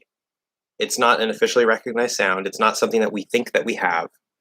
I wasn't even aware that we have it until it was pointed out by one of you guys. And then I realized, oh yeah, this is part of how I speak. This is part of how I hear everybody around me speaking. You'll hear it on the news, even, which is supposed to be more formal and proper, whatever. You'll hear it on the news. You'll hear it on TV. You'll hear it in movies. It's a variation of the TH sound, and there are reasons why it exists. We don't have to care about that here, but instead of saying the, we say the. Not duh is a D sound, but flatter, the. It's a perfectly common, normal way to say it. But the thing is, right, Americans, if you ask them, why are you making a dental D? You'd be like, I'm not making a dental D. And they will swear up and down. Like, you say the word the, and they say the. And you're like, you just did it. And they're like, no, I'm doing a TH sound. Our brains don't even realize, in this particular case, that we're not actually producing a TH sound. They've actually done scientific research. Linguists have researched this in American English. And there's not the actual perception. We perceive the dental T and D, because it doesn't exist in English, to be a TH sound, a voiceless or voiced TH sound. And it's sort of just baked into our brain, right? So that's just one example of, based on what we're hearing around us, it just becomes part of our operating system, right? And the fact that you might have two or three possible combinations between words, or you might have maybe more than one way to reduce a particular word sometimes, like and. We get so many different variations and iterations of those samples as we're growing up, and as our brain is tuned to try to listen to that it just becomes part of our operating system. So it's like we have these variations of things where you're taught and is pronounced and. Maybe it reduces to un, but it's and, right? Or would have is would have. You can contract it into would have, but usually they don't teach you, you could just say woulda with a flat D and an woulda. I'm just trying to grab random examples here. It doesn't matter what people actually teach. But you see the point, right? The things that you're taught and the things that, if you're not consciously paying attention to them, you may never notice, because you don't have the baby brain anymore where it's designed to notice. So you have to spend more conscious attention to notice these things. But for us, now there are some things occasionally that do give us some small problems, like the difference between positive can and negative can. Because we know that we can stop the T, so now we don't actually pronounce the T. Normally we can hear the stops no problem, but in the flow of fast speech, Can usually becomes kin or kun. Either way is fine. You can reduce to it or and so that we'll know it's positive because we don't do that with the negative. But if we hear can, it might be like, okay, did you just not reduce it? We don't think of it this way. It's just it gets processed in the brain. It's like, okay, did the speaker not reduce it, and they actually just said can, or did I not hear the stop enough? Like it wasn't clear enough. And this is an example of a pair that not all the time, not frequently, but sometimes, occasionally, will cause confusion, even among natives. Okay, so there are some little weak points in our scheme and all our variation, but for the most part, we just understand, and it's not a problem. So yeah, it's interesting, I think. But real language is messy. Real language is messy, especially American English. And again, you don't have to be able to do all of these things, but you should be aware of all of these things. If you just always want to reduce an to un, you could do that. Like there's nothing stopping you from just always doing as un, and that's just the way you do it. So, or if you never want to do the dental T or dental D, it's a variation that makes it easier for us to speak in certain linking and stuff. Like if I say at the or on the, just easier to do sort of the dental version. But there's nothing stopping you from saying on the, at the, you could choose to do that. It's going to sound a little bit clearer, a little, whatever. But if everything else is kind of still smooth and naturally linked and everything, it's not going to stand out that much. So you don't have to do the variations. You have to do at least the standard, but you don't have to do the variations if you want to sound natural. The variations are just extra ways that you can do it and that you should be able to interpret with your ears. Okay. Einstein's, I was watching a series, Family Friendly. Was it a family friendly series, or was the series called Family Friendly? Because I've never heard of that series. So, and heard, what's it say about me? At first I didn't get it, so I had to check the subtitles, check out the subtitles. And we need the subtitles. Is what's a reduction for what does? I just saw it once within this 2 years. You've actually probably encountered it more than that once in 2 years, and you just didn't notice it. But that also depends on how much exposure to real English you've gotten over those 2 years, because some English learners don't get a lot of exposure at all, which is a big problem. But yes, actually, I mentioned this, I think in one of the live streams before. What is and what does, oops, can potentially be reduced to the same. There are things like this. It's the same reason why if we say, what is it? It is big, right? We say it's big, or it has been a long time. We can say it's been a long time. Okay, we can contract both of them exactly the same because we know if I say it's been, well, it has to be present perfect, right? Or if I say it's big, that has to be is. It can't be has, because has doesn't contract like that. Only is does. So it's kind of similar to that. When we say what is his name? I should probably capitalize what. What is his name? We say what's his name? What's his name? Okay. So that's contraction of what and is. But if I say what does it say?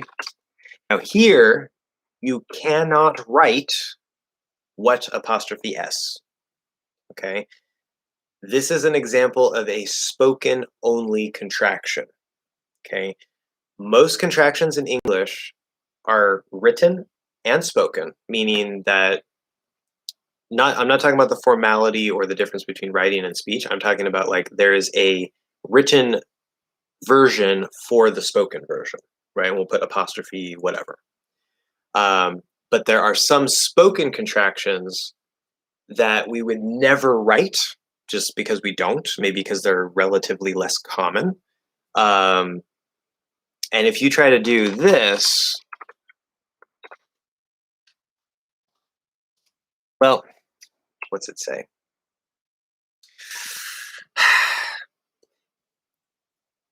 Very informally, I suppose, now that I look at it, very informally, if you're like texting somebody or you're writing like dialogue in a story or something, you could do this. But if you're, writing like an essay, not because of the formality, but like if you're writing an essay or a business email or really just kind of whatever email, but or you're writing a story, whatever, like this isn't the normal way that like it has to reflect that speech. There has to be some implication that it's speech. But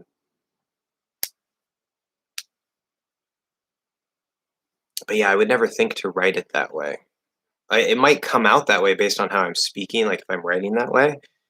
But it's like the thought to contract it seems really, really bad. So maybe this is kind of a gray area. But anyway, the point is that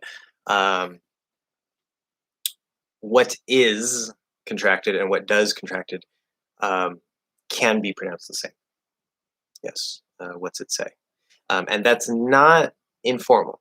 That's just that's a normal way to speak. What's it say? So I hope that makes sense.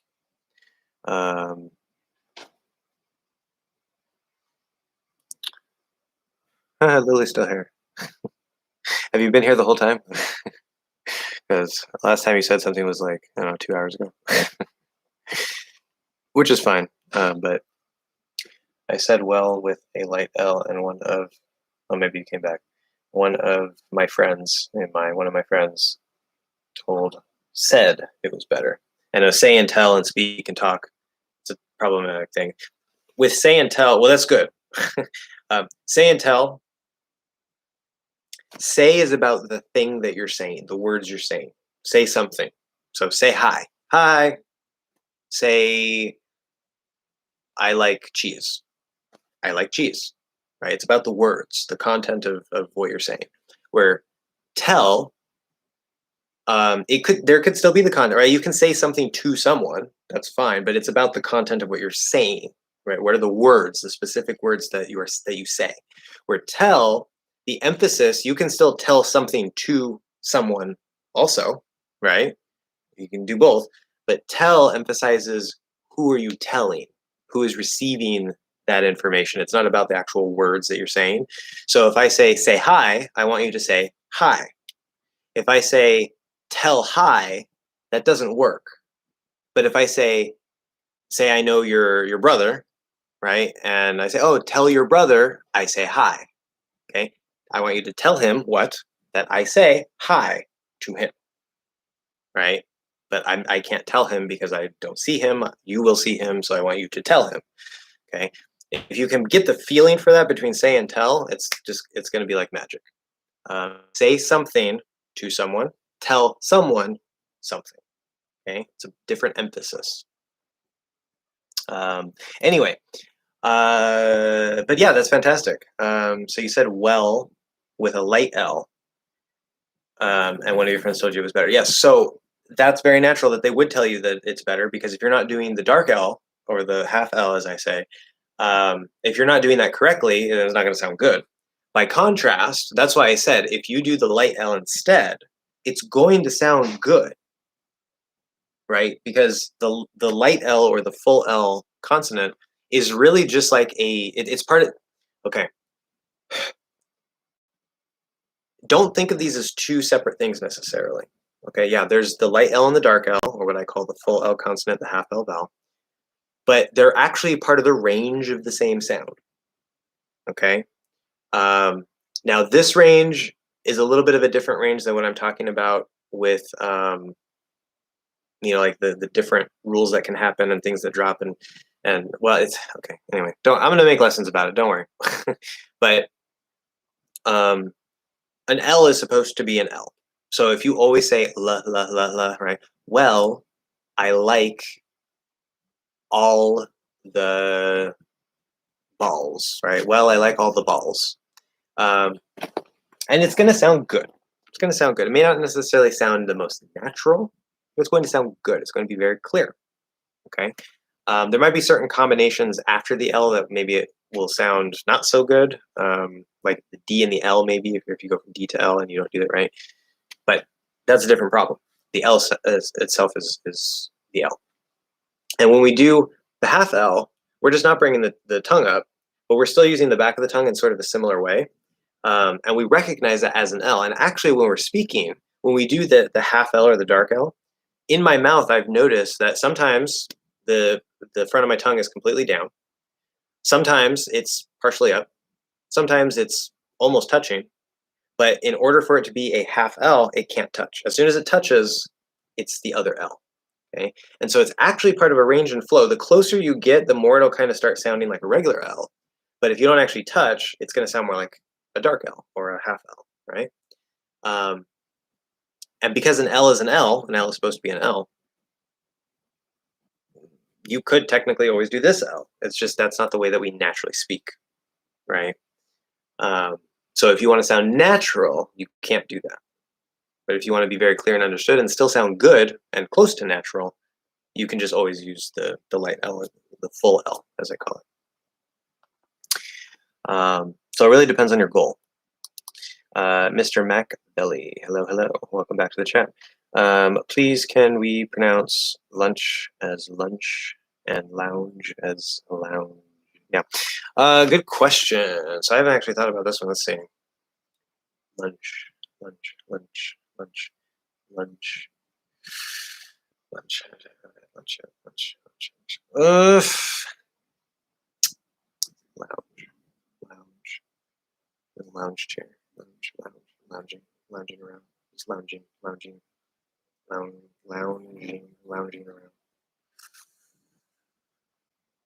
I'm gonna say yes. The reason why is because of the N.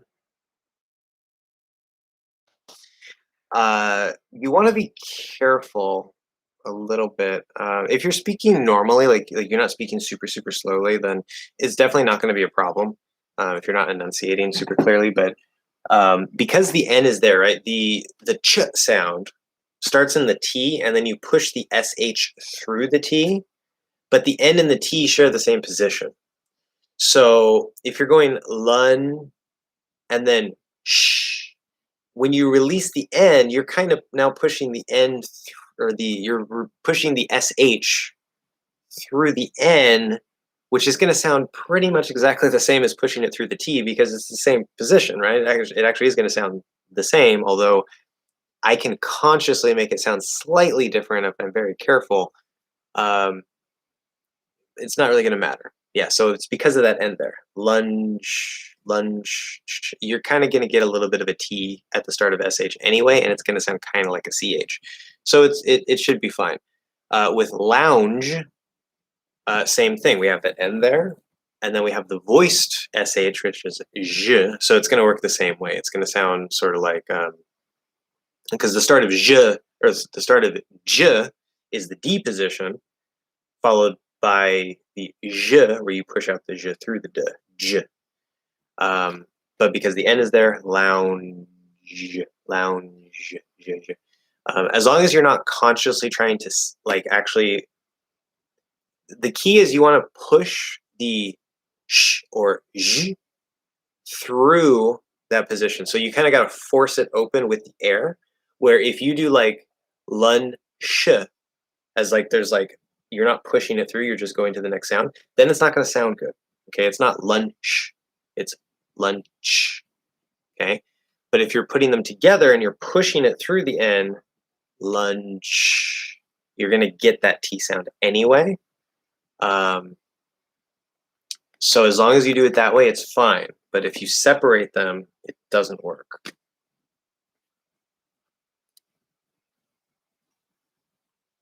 Good. Okay. We are at, it's 4:45. I was actually going to go at 4:30, and I didn't even realize time. But since we're all caught up now, caught up. Yeah. That was interesting.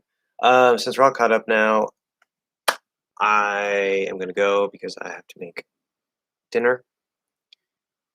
It's going to be a great dinner too. And I have to finish my cookie, which I haven't finished. So, any last minute questions, comments,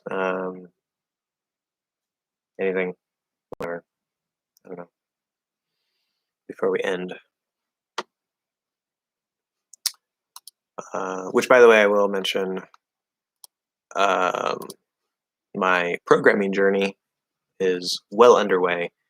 I hit a snag, but I fixed it. It took me 4 days of constant thinking to fix it, but I fixed it.